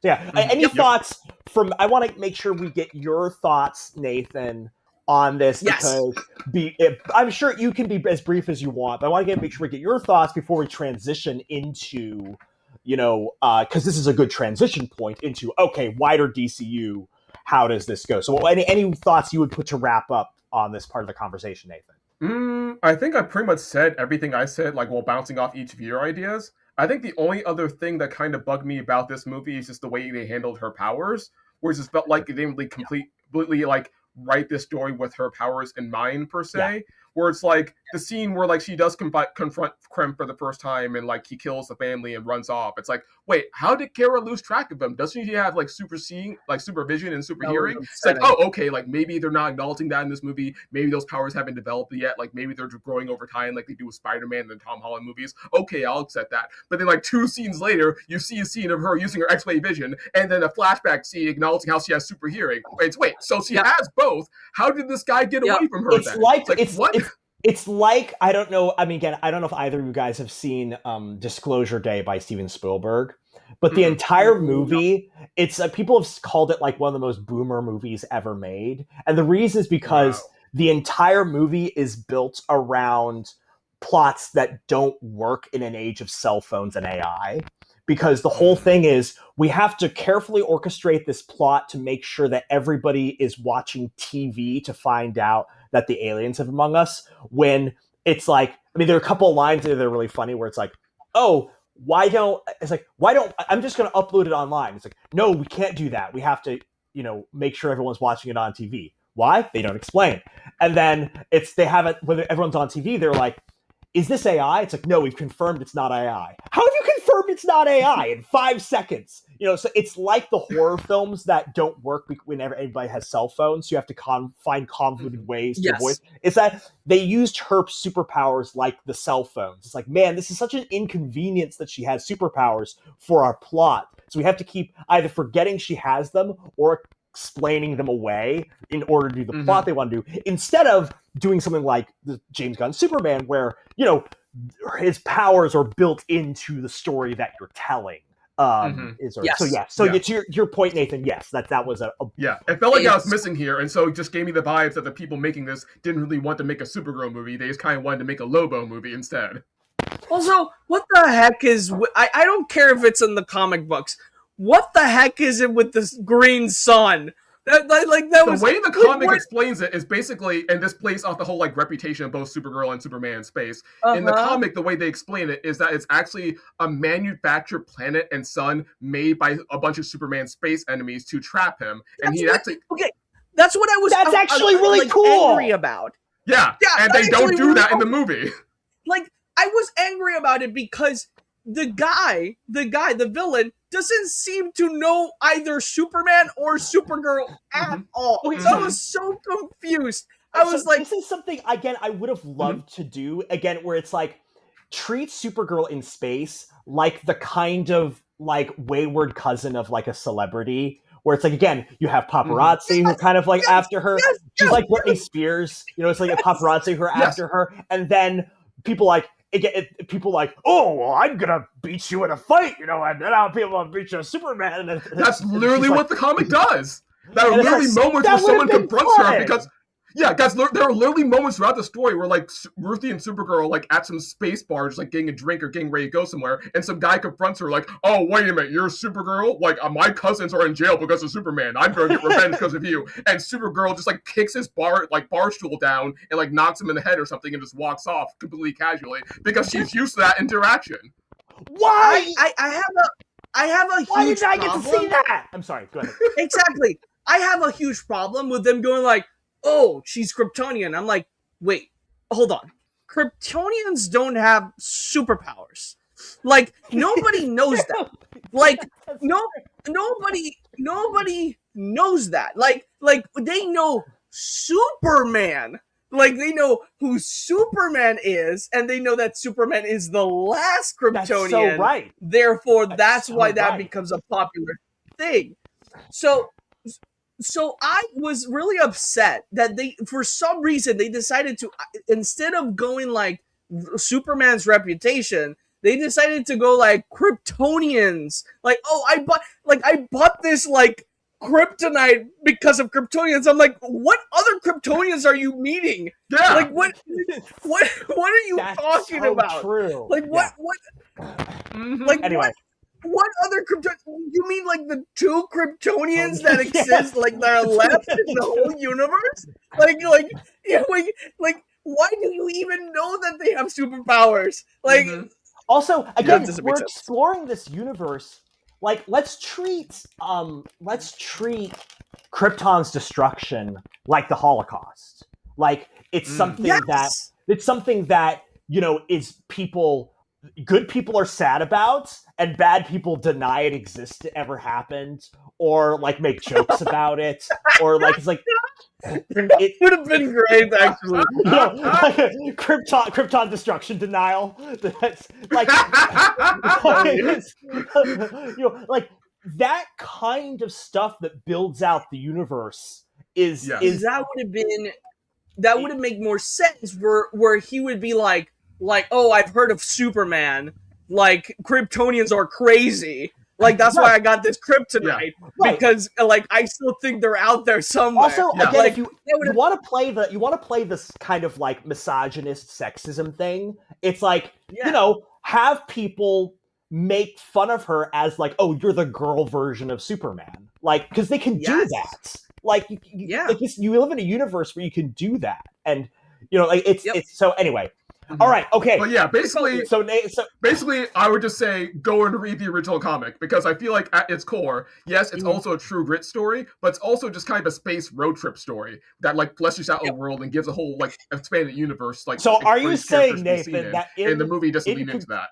In conclusion, the book was better. Well, yes, indubitably, I do say the book was better.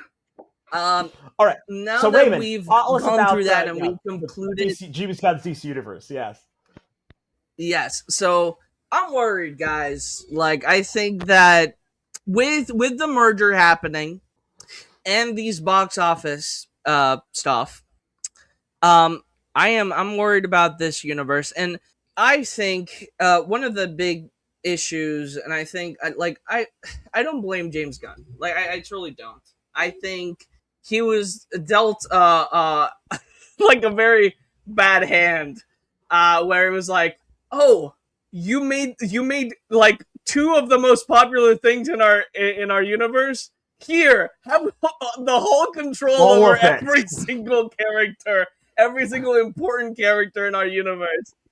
And James Gunn is like, but I like Peacemaker and the Creature Commandos. Like, I like the weird ones.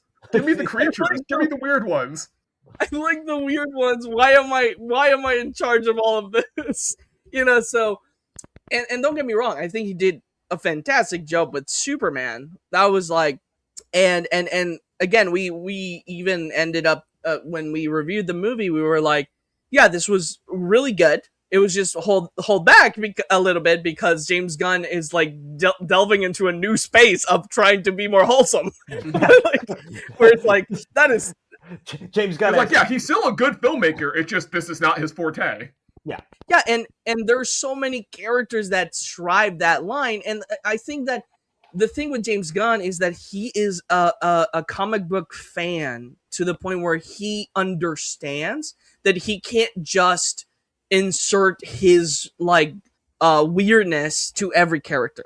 Like he can't insert his like, because it only works for very specific characters within that universe that actually make sense with his style. Or in other Like, words, the it characters just- people don't care that much about. Exactly, because that's what James Gunn does the best, like the underdog story, the like the broken down person who nobody cares about. Mhm. That's the kind of story that Misfit, he's the the best at outcast, doing. the Yes. broken in need of redemption. Yeah, literally, he's literally the only reason why people know Guardians of the Galaxy exist. Yeah. Yeah. Again, Like, and Guardians of the every other- Galaxy, Suicide Squad, and Peacemaker are masterpieces, and that's what Yep. he does really well. Yep. I mean, and like I don't know, I think Super is in like Super. Super, he yes. also did Super. Now, Super is such a Slither is really good too. And Yeah. that's a like horror. I think Mm. I haven't seen Slither. I have to. and that's where he has like one of his most like aw shucks good guy protagonists, but he also focuses on the horror more than he does on developing those characters. So he's very much the guy is very Rick Flag Jr. For that. Yeah. Yeah, so you're worried about okay. the future of this. Yes. And I think James Gunn made a terrible decision when it comes to the lineup of his movies he wanted to focus on. I was all in for Peacemaker. I was all in for Creature Commando. Really love those. Really cool. But we all knew that the introduction to this universe was that first Superman movie. Mhm. That did good. And it had that it had that I'm a pump rocker, yes I am. That was a hit for like, and that like, because it made you feel something. And that movie was wow. Okay, like that I left the theater with that feeling of hope and all this stuff. Again, this movie left the theater, didn't feel anything but going like, yeah, cool story. Cool story. Yeah. Not the best story ever told. And that's not good. That's not good because this had to be it had to be because the Marvel universe, and I think DC has failed twice at trying to do this. The Marvel universe was smart in its conception because it took these specific characters that they could tell stories of, and they were like technically part of the Avengers, like because Iron Man wasn't that much of a popular character within the Avengers, but he was part of the Avengers. Mhm. He was part of that team. And they gave us a progression of introducing all the characters from the Avengers, except for Hank Pym for some reason. That was weird. But because they gave all that to Tony Stark again for some reason. Yeah. Who knows why? Like I think it's the thing of like, oh, two smart characters, you can't write that on a story. I'm like, dude, like just grow up. Like filmmakers need to grow up. Like, yes, you can have multiple characters that have the same power or ability, but use it differently. They can have opposite personalities. They can be completely different people that have the same power or same ability. That's stupid. There's a smart guy erasure. Yeah, exactly. No, but I think that I mean, for crying out loud, they had Bruce Banner do like a AI. Like Bruce Banner is not like a freaking like roboticist. Like he's a he does radiation. Damn it, radiation. Anyways, I think that that what they did was like build up to the Avengers, and when the DC Universe, the original one, started, they were trying to do that way too fast, but way too fast. Exactly. And James Gunn came out of that and went like, well, they did it too fast, so that and it flunked. I'll do it slower. And I'm like, although I appreciated James Gunn, I think your movie lineup should have been building up to the Justice League. Mm-hmm. And we are not getting that. At least not a recognizable Justice League. I think that's should have been the focus. I think they should have done. I understand not wanting to do Wonder Woman again, so because the Wonder Woman movie was very well received, but I think the second one was so bad that I think people would have been okay with a new Wonder Woman being introduced and done way better than before. I think Wonder Woman would have been better than introducing Supergirl right now. Why? Two things. Supergirl is a supporting character. Mm-hmm. I think she's better if she does supporting stuff in the Superman movies. I think it's better if she does a supporting role, and this would have been a good series like Peacemaker. I think this would have been better if it was a series, more time for development, more time for concepts to be introduced, all this stuff. Making an actual space road trip. Yes, correct. I would have made Green Lanterns a movie instead of a show. Like, I think it's Supergirl be kind of dumb to make True Detective in space and Green Lanterns be an actual movie. Yeah, that's not a bad idea. Yeah. Yes. I think it doesn't make sense for it. Nobody's excited about this show. No. Like, everybody's like, kind of like, like, and if, and the problem I have is that studios are not going to give a crap about the shows. Like, they're going to just think about the box office and that's it. They don't care about the shows. They don't care about the streaming of the show. They care about the box office and the fact that the general audience is watching the movies. That's how they make money. That is how it works. And James, to these decisions of what gets a show and what gets a movie, it's weird. And also, I understand that I love James Gunn for wanting to focus on the animated world. Thank you. Yes, awesome. I'm an animation fan. But most of people still think that animation is for children. And, like, nobody's going to be excited about him either. Like, for crying out loud, most people did not see Creature Commandos as part of this universe at all because it was animated. Like, they didn't even, like, consider it. Like, and I'm like, it's like, because animation is still not, it is getting there. It is getting towards the respect it deserves. We are getting there.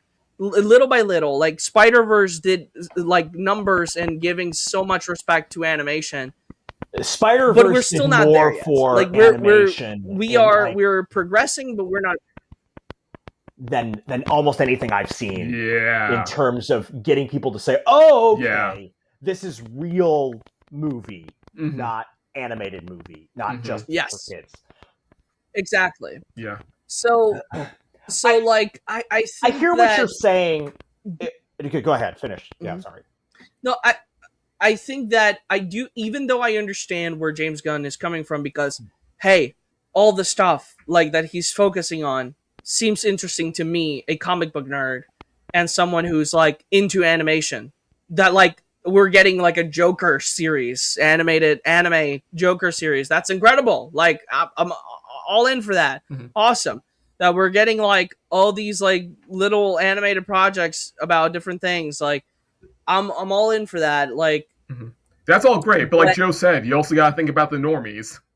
exactly. And I think that that's a huge, it's a huge problem with what James Gunn is doing, because although he's still trying to cater towards them by keeping like the Batman alive, which was like well received with normies, like I think that even that is kind of like a little bit kind of loosey goosey with our focus, because I'm like, instead of doing that, let's just actually bring on the Batman from your universe. Come on, let's do it like now, so that people are actually care, like people care, because Batman is like your main, like he should be your main selling point after Superman.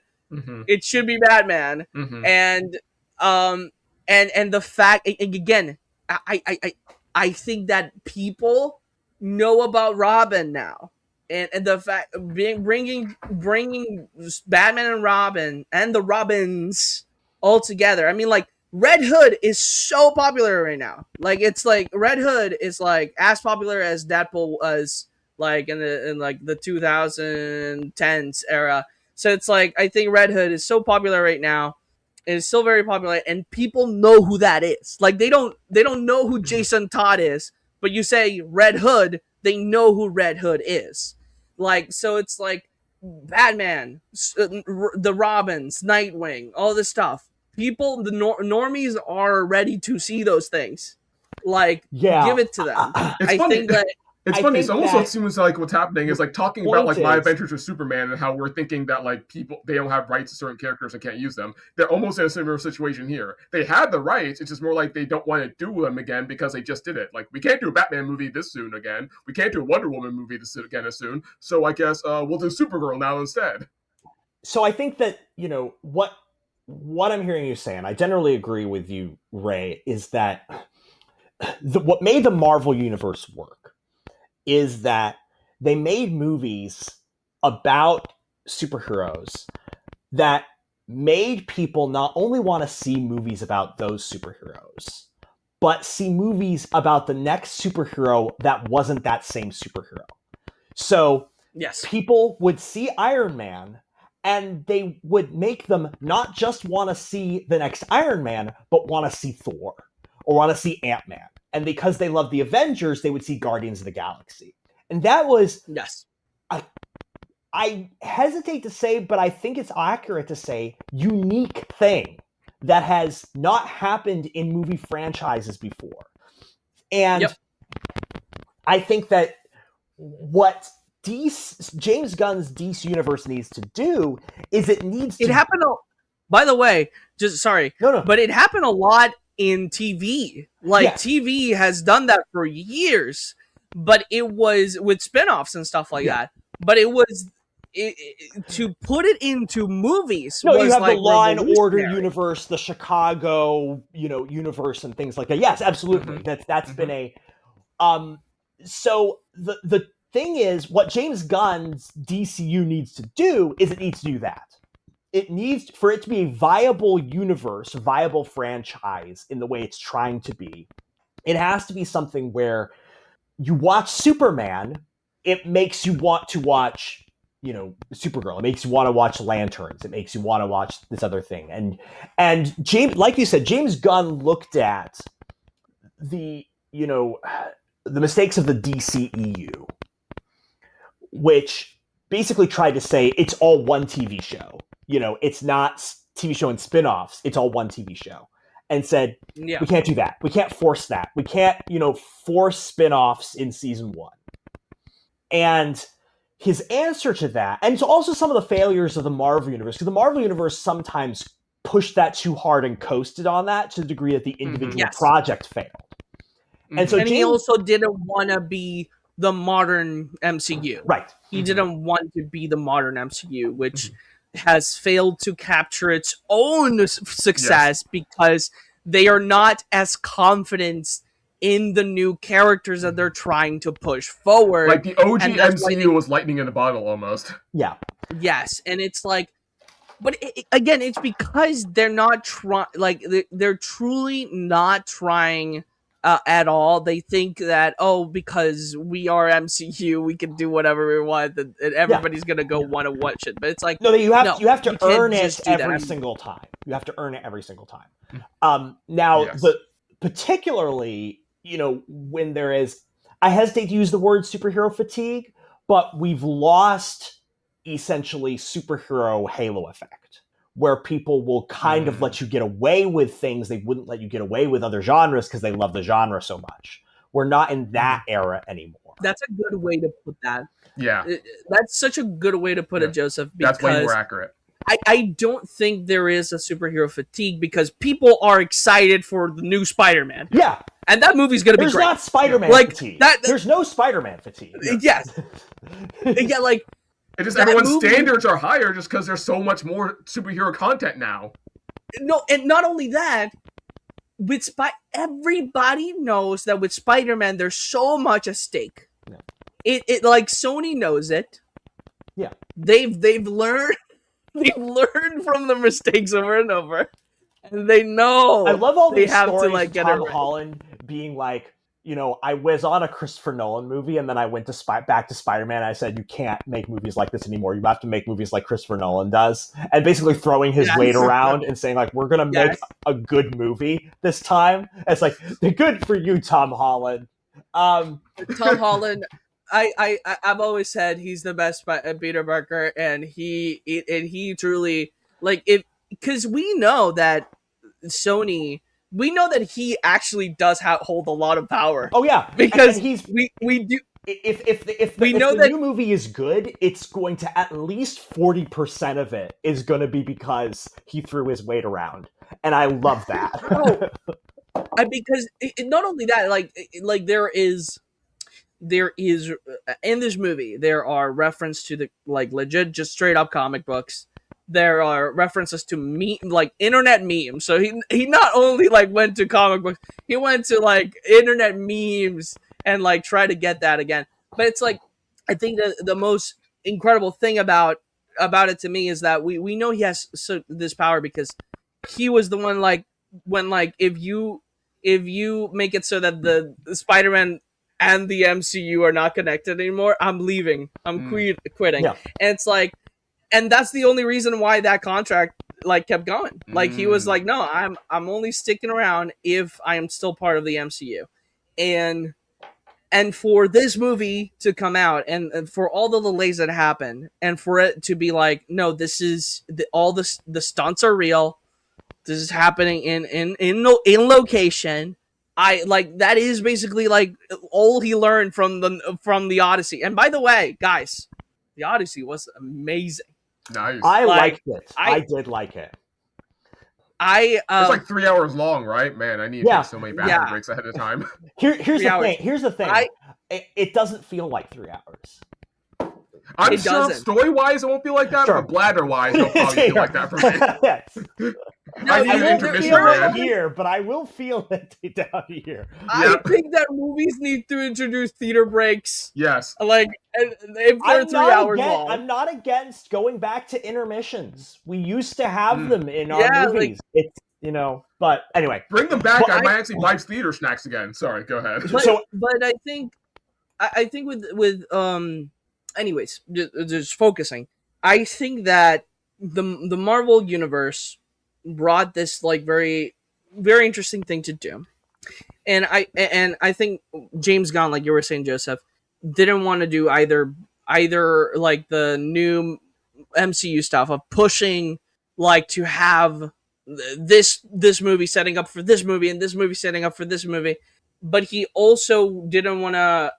He also wanted to have a connected universe that build up to the Justice League, but he wanted to do it slower. Yes. The thing is, and this is the thing, is that James Gunn's style, because he's not overtly telling people, here's where we're going, here's what you should be excited about, what he really relies on is each project individually making people excited about the next. Exactly. And that's why Supergirl is so damaging. And I'll say, like, Superman didn't do everything it needed to do, because it did sell people on, I like these casting of the Superman and people like that, and I like the vibe, I like the world generally, is like, so like, it did that. But Supergirl did not convince people that they should be excited about the next thing that's happening. Exactly. And hell, there wasn't even a teaser for the next thing, which also surprised me. And also, it was itself underwhelming enough and felt like it wrapped up Supergirl's story. So I'm kind of like, I don't feel like I need to watch the next thing to know what is going on with Supergirl. And so to say is that each individual thing has to be, wow, that was so cool, I can't wait for the next thing, because we don't have any kind of roadmap. And the roadmaps he does give us, are like, I don't keep changing every year and don't keep happening. So I think that where James Gunn's DCU is right now for me is it's not on life support, but it is kind of a case-by-case basis thing, where it's like, how does this next project do? And every next project, how it's received is so important. And I think this is why he announced Man of Tomorrow so quickly, because he has to keep the goodwill going that people do have of the Superman universe and say, yes, be excited that we're bringing Brainiac in. Be excited that Lex Luthor's power suit, you're going to be seeing that. Yes. Get excited about those things. Is Brainiac confirmed? Yes, he's confirmed. Okay. Nice. Here's my problem with that. If it is confirmed, where the heck was he in this movie? This would have been the perfect moment to introduce Brainiac. I agree with that. If Brainiac was introduced in this movie, people would be excited about the next thing coming. Yeah. Yep. No, it's true. Because that's what Thanos was. Yep. That's what Thanos was. Well, because people were not as Thor wasn't that like big. People liked more Iron Man and Captain America. Yeah. But the reason why people went and watched Thor and they were excited for the next thing happening is because they teased that had the biggest tease for Thanos. Yeah. That movie had one of the biggest tease for Thanos. And that's the thing. And how easy it would have been to tease Brainiac in an outer space movie. Again, we talked about the Krypton destruction deniers. Have somebody talk about a rumor of that Kandor is in a bottle inside a monster called Brainiac. Have that be a rumor that's going around. Yep. And what I would have done was we think it's dead, we think it's destroyed like Supergirl, and at the end where she's reunites with Superman or whatever the heck, credits like pop credits, post and boom, post credit. We see the bubble. We see an illuminating green. Take that. What an interesting catch from my collection. Well, that's the thing is if you set that up in there as a rumor in the regular story, and then you have that as the tease, then again, even the normies know what you're talking about, even if they don't. Like that would have made things so much more interesting. Again, it would have been like Thor, okay movie, but people would have gotten hyped because it at least succeeded. Because at the end of Dark World, in the credit, it's like, oh, the Infinity Stones. Suddenly, every single person knows where we're going, because the nerds know. And then the normies are like, what's Infinity Stones? They go online and they're like, oh, here's a whole thing. and that's Brainiac. because again, Like, we've never seen Brainiac before on in a feature big film screen. Superman, a feature Superman film. Never. Yeah. He's one of the So, yeah, it oldest feels like villains this that movie we've just never failed seen. on. Here's the thing. Brainiac is so popular, people know what it is. Like it has never been in a movie. And yet normies It know has who he never is. been in a movie, and yet people know who he is. Like, that is insane for him to only appear in comics and animated series, and for people who that don't even know what Casually it know is use the Superman. term Brainiac to reference the Brainiac Superman. Mm-hmm. That's insane. Yeah. Like, that's crazy. And it's like, I like for James Gunn to miss such a huge opportunity in this movie. Yeah, Do the what you movie said, failed on two fronts, both on its own merit as a movie and also just setting up the roadmap for the future.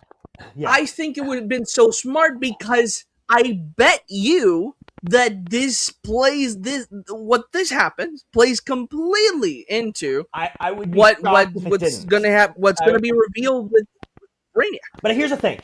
And here's So why I'm going to be optimistic about James Gunn's universe. And this is the reason I'm optimistic about James Gunn's universe in some form is because I think Man of Tomorrow is going to work, and I think it's going to work for normie audiences, and I think it's going to work for fanboys. I think it's going to work for fanboys because it's going to have all of the trinkets. Oh yeah, it's going to have you said to Nathan, I'm like a kid on Santa's lap saying, I want this, I want this, I want this, I want this.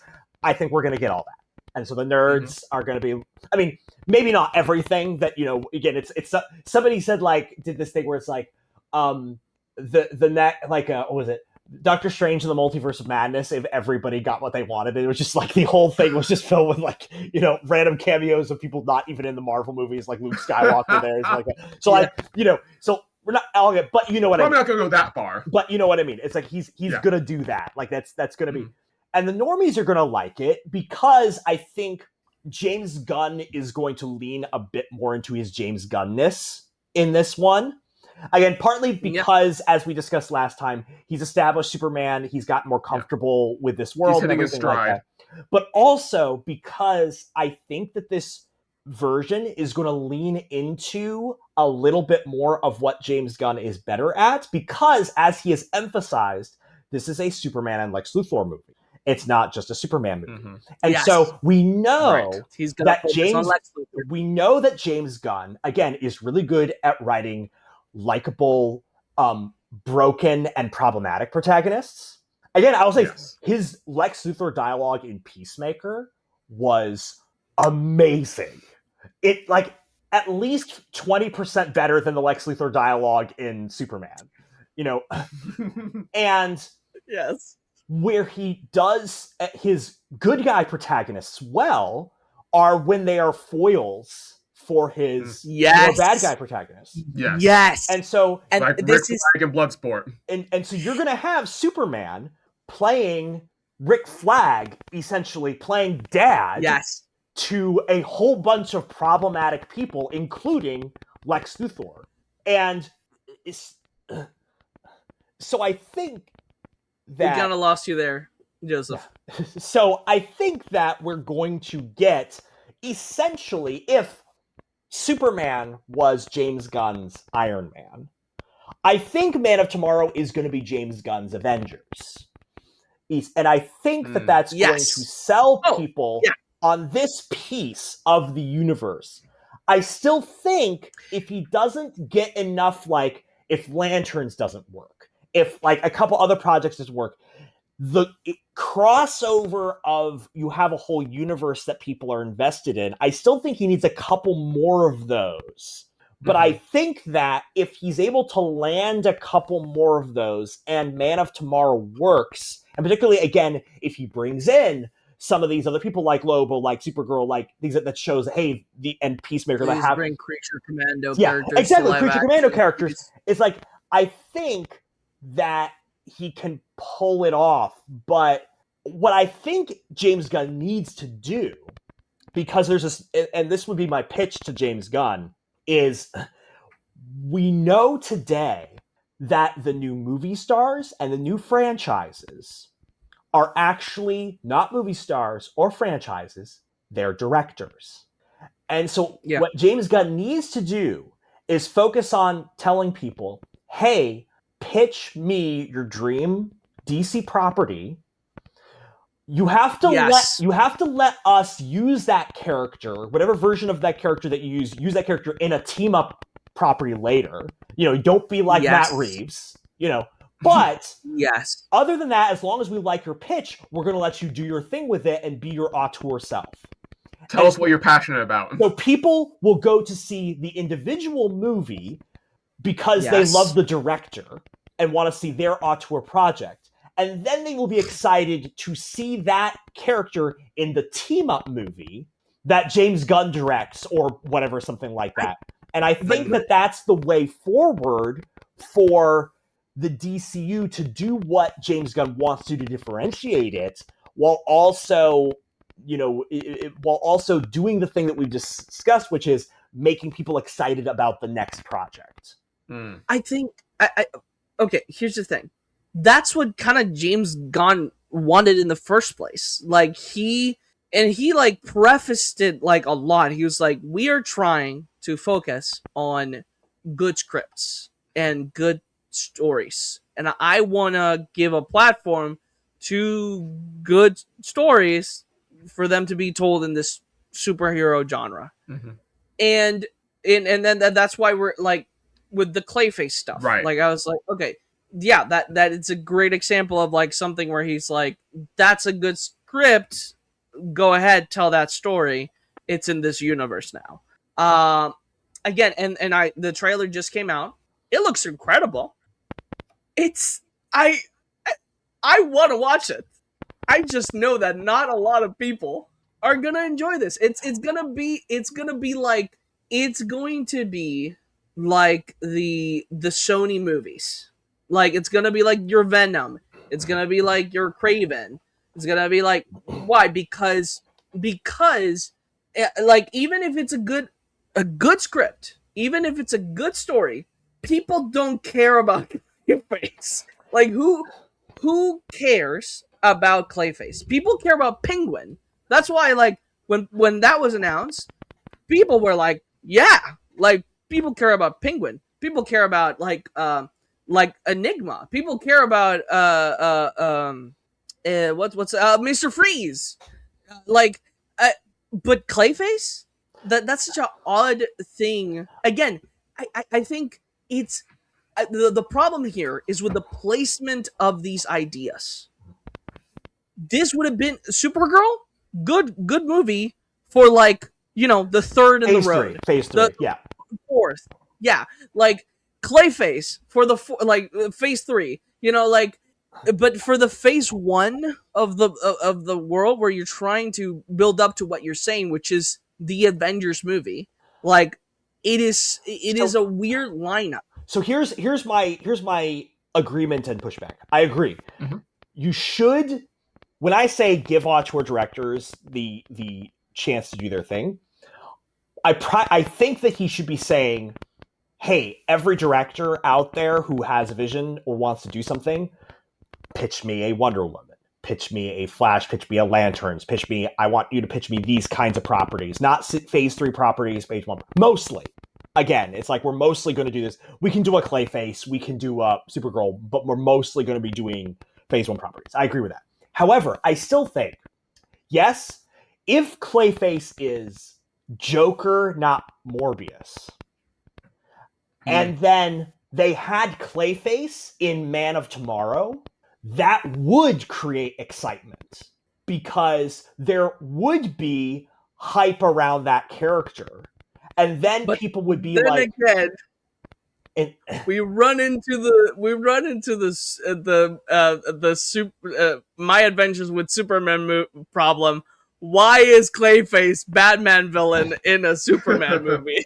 No, which is fair, but I'm also saying, like, again, if you're using Superman as your team-up movie, again, why is Hawkgirl and Green Lantern in the Superman movie? It's the problem. I mean, Justice League, right? Sure, right. But again, that's the justification. So my thing is that if you do create characters and then people respond to them, then putting up in the team-up movies that make them a part of your universe, you can start to do that kind of cascading thing. Because again, that's why, they originally with the Avengers, it was like, okay, we're going to create these characters. People responded to Guardians of the Galaxy. Okay, they're in the next Avengers. Okay, people responded, to these. Okay, they're in the next thing. This kind of the reason that people would watch Ant-Man is because they knew Ant-Man was going to be in Avengers. And knew that he was going to come full circle in that way. And so I think that that way forward of James Gunn was correct, I think, to lean into directors as franchises and draws to individual projects was good. I think the two problems are, again, like you said, he's been doing phase 3 projects where he needs to do phase 1 projects. Now, I think he's also correct that he has to be judicious about it, because there is a certain amount of, we just saw the Flash, we can't do the Flash again. Although I think that if I was James Gunn, I would have said, okay, we're going to do Flash again, and we're going to cast the CW Flash as Flash in this. I think, yes, that would have sold. That would have sold. Also, that also, you don't even necessarily the amounts of petitions. Don't necessarily need to do a solo Flash movie in order to bring this Flash into the DCU, because it's just like, okay, everybody knows who this Flash is. He's now on the Justice League. Deal with it, because we love him. Yeah. There's a certain degree, but I think that but my point is, some characters, maybe you say, okay, you have to wait a little while for them, but you still, okay, I think Lanterns is a good idea because it's been a long enough time now and people didn't like that movie. So to say, okay, no, we're going to do a good Green Lantern now, you can do that in your new phase. I think that's a good decision. I think you may be right that TV is not the right decision for it. Should have been a movie, but I think those characters are good ones to do. So I'll say is, I think that there has to be some judiciousness in the phase 1-ness of this, but he should be doing phase 1, not phase 3 things. But I think also the bigger thing is he's giving this to auteur directors, and the movies being bad is the biggest problem. Or again, let's say, so that we have consensus here, I'll say Supergirl is bad. The rest of you could say underwhelming, perhaps. Is like Craig Gillespie should have been, again, he did I, Tonya, which is this dark comedy, anti-hero female protagonist. It's like, okay, like that's what we're doing here, is like that could be what you're doing, and like that could be good. But this didn't work in that way, and that's the bigger problem, is if he does these directors auteur things and they're not good, then it doesn't work. Like, let the auteur directors be auteur directors as opposed to having them be auteur directors forced to fit in the mold of a bigger franchise. I think there had to be either some miscommunication or some tampering from studio. This doesn't make any sense, and I'm gonna tell you why. Tell me we why. had a good director, we had a good comic story, and we had a good setup in the Superman movie, and a great cast. What happened in between? Legitimately, what happened in between that? Because it boggles them up. That's odd. It is odd because and we talked about it when we were done with Superman. We said, like, wow, this is going to be great because this Supergirl is going to play completely into James Gunn's kind of vibe completely, where it's like, this is going to be our redemption character, like finding to become a hero and whatever. Like that's going to be the character. This movie is going to be incredible. Yeah. Like this Superman movie was, wow, this is nice. But that Supergirl movie, I was expecting Supergirl to be like 5 stars. I was genuinely. Yeah, no. Like, I was expecting this movie to make me feel even more. Like, I was expecting, like, dunk. Yeah. Exactly. Like, it's so weird. Like, it's like, and like, when you guys came out from the theater and Joseph said what he said, I legitimately, I was so sad. Like, because I was like, there was so much potential here, Mm-hmm.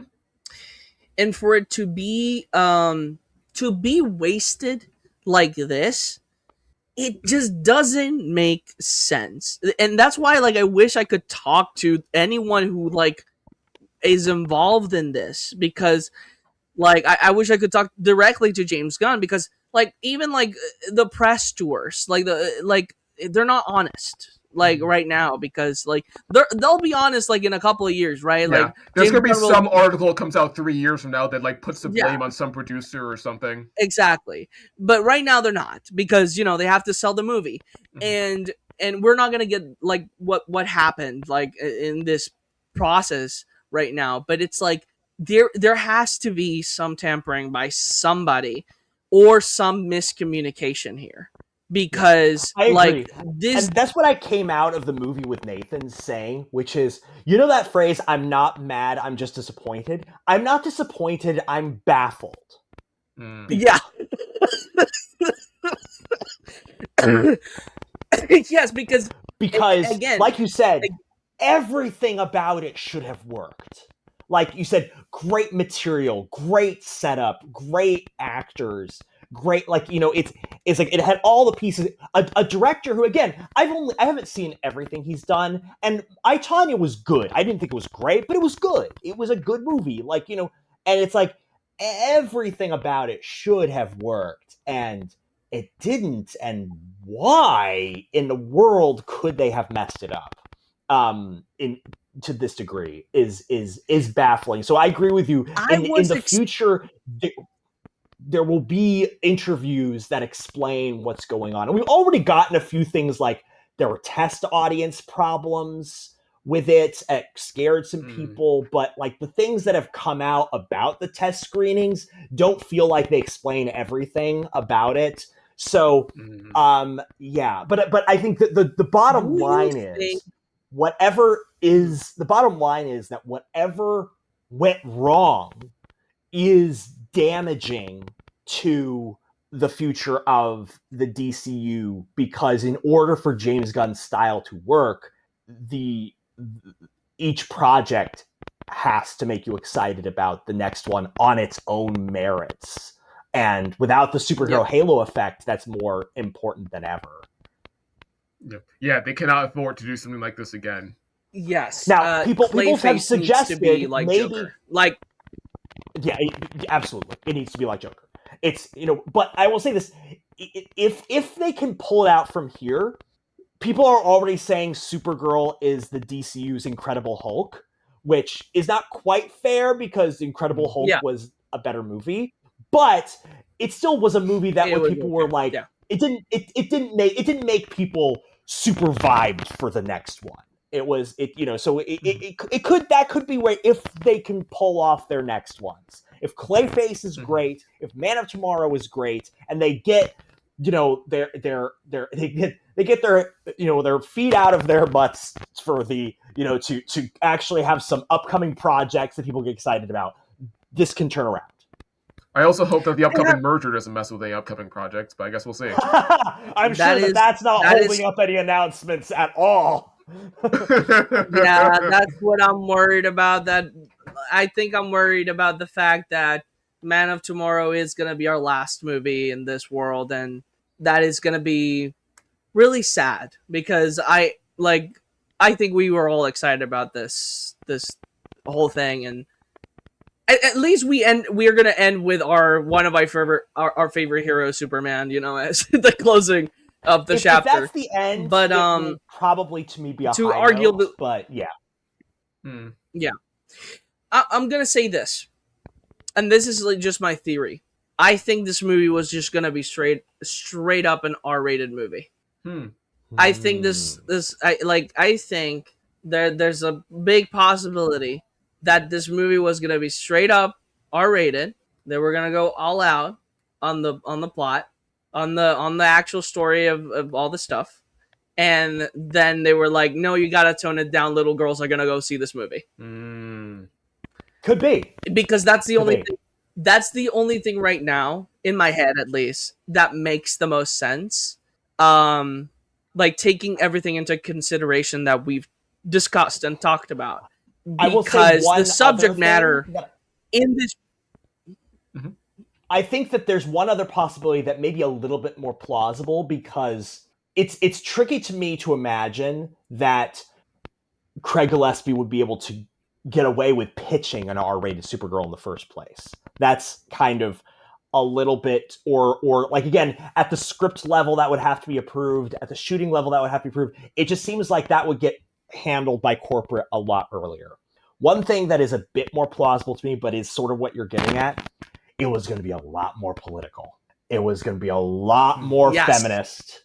It was going to be a lot more woke, and because of reasons, they chickened out on that.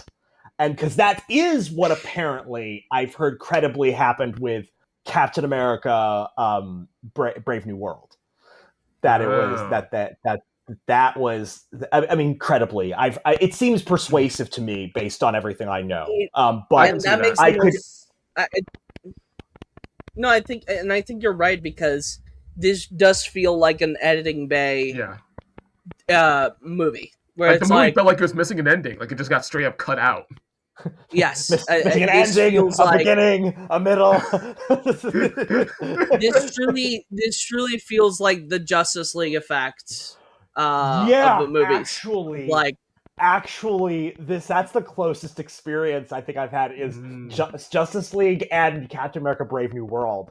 Yeah, because there's a truly, and Suicide Squad, like the first Suicide Squad. Yes, it feels like that. Yes, actually, yes. That actually is really like true, because like now that we've like completely discussed everything, like that makes so much more sense, Joseph. I think like it's not that it was going to be R-rated, is that they made the movie, they finished it, like the first couple of audiences watched it, they didn't like it, they were like, oh my gosh, we got to clean it up.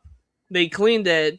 It's not as good as the original vision. Yeah, their cleaning is mostly just cutting everything out, and like they really do much like trim the fat of like smooth everything over. That's the thing, is that a lot of times in cutting, what happens is, and the reshooting and things like that, is the original movie is offensive and maybe offensive and people dislike it, but it has a clear vision. And when they cut things up and they reshoot it, nobody's offended by it, but it doesn't feel like there's a clear vision or reason for it to exist at all. And that feels Show us the full Supergirl cut. Give us the full cut. It's like me trying. It's like me trying to remove Dr. Eggman from Sonic 3. Because I did that. I took the movie and I took out Dr. Eggman, and it was not great, but it was not great.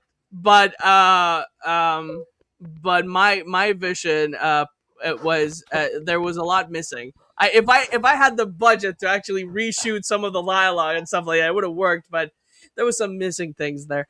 But I have so many questions that I'm not sure I want answers to. But basically, kids, you can't always fix things in post. I just think that Dr. Eggman should have not been alive in the third movie. They could have brought him back in the fourth one. That's okay, but not in the third movie. I thought it was a bad idea. I thought it ruined the emotional. Like it brought way too much levity to a movie that was meant to be like so much darker than any other thing that had come out from the Sonic world. Tune in next time, kids, as we review all 3 Sonic the Hedgehog movies with Joe.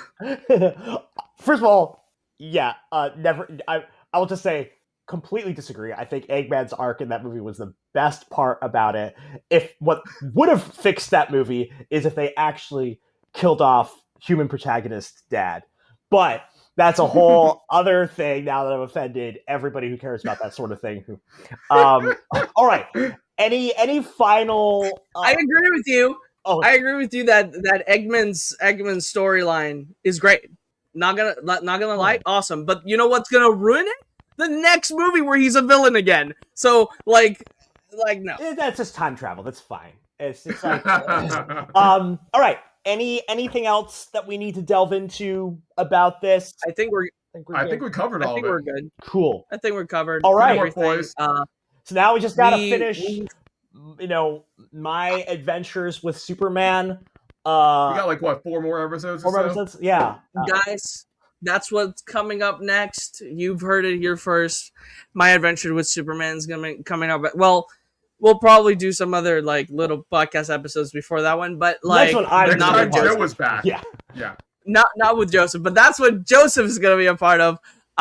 Because we all know that you're only here for him. The five people who show up for my episodes are here for me. The rest are the loyalists of you guys. And I gotta say, You know, I appreciate you guys that are the loyalists of this show. Like, you are awesome and you are better than other people. that's love the you. funny part is that it is like a couple, like 10 more people watching. It's like it's literally like there's like when you come on, there's just like 10 people who are like Joseph fans. The Joe stands. And you guys are the best people in the world. Yes. And the best taste, and I love you. You know what, Joseph? I am gonna ask you this though, because they're your fans. Tell them to go watch your Jim versus the Future interview because none of them are doing it. Hey guys, Like, go. listen to our interview of Jim vs. the Future, where these guys delve a lot deeper than a lot of the other interviews about Jim versus the Future. A lot of my interviews where I did a bunch of these interviews. Probably more than necessary, but we do it anyway, damn it, because no one else will. Exactly. And again, where we just go into the real nerddom of the sci-fi side of it and the philosophy and all of those things and the filmmaking. So definitely go watch the episode where Jim versus the Future, and watch my movie Jim versus the Future, which is my feature film. And again, if you like how nerdy we get here, then again, it's basically take Overthinkers Joseph and mash it together with Infodump Brothers Joseph, and you have a pretty good idea of what Jim versus the Future would be like. So if you have as much good taste as I know you do, because you are watching this show, and particularly with me on it, then you definitely want to watch the Jim versus the Future episode of the Super Infodump Brothers. There we go. How's that? Go. Do it right now. Yeah, you have to go watch Jim versus the Future and then go and listen It's to the free podcast. on Amazon, So, YouTube, and Tubi, so you have no excuse. It is a great movie. Like, Thank you. it's really good. I enjoyed it. It is so nice to see like an indie production that goes deep into essentially like what is like these deep concepts of future, the future of our lives. What does it mean for us to like communicate with each other? How does that look like? And it's great. It's great. If you like Joseph, if you like Joseph in general, that movie, it literally screams Joseph Holmes. Oh, yeah. And it's like it's him encapsulated in a sci-fi movie. Yeah. So it's like it's awesome. It's awesome. So check out and go look at stuff that we made before. Please comment, like, share, do all the YouTube stuff, do all the podcast stuff. Thank you so much for listening, and see you next time when we discuss how underutilized the Supergirl and My Adventures with Superman is, just like this one. Thank you so much. Thank you so much for watching. Zing! Wahoo!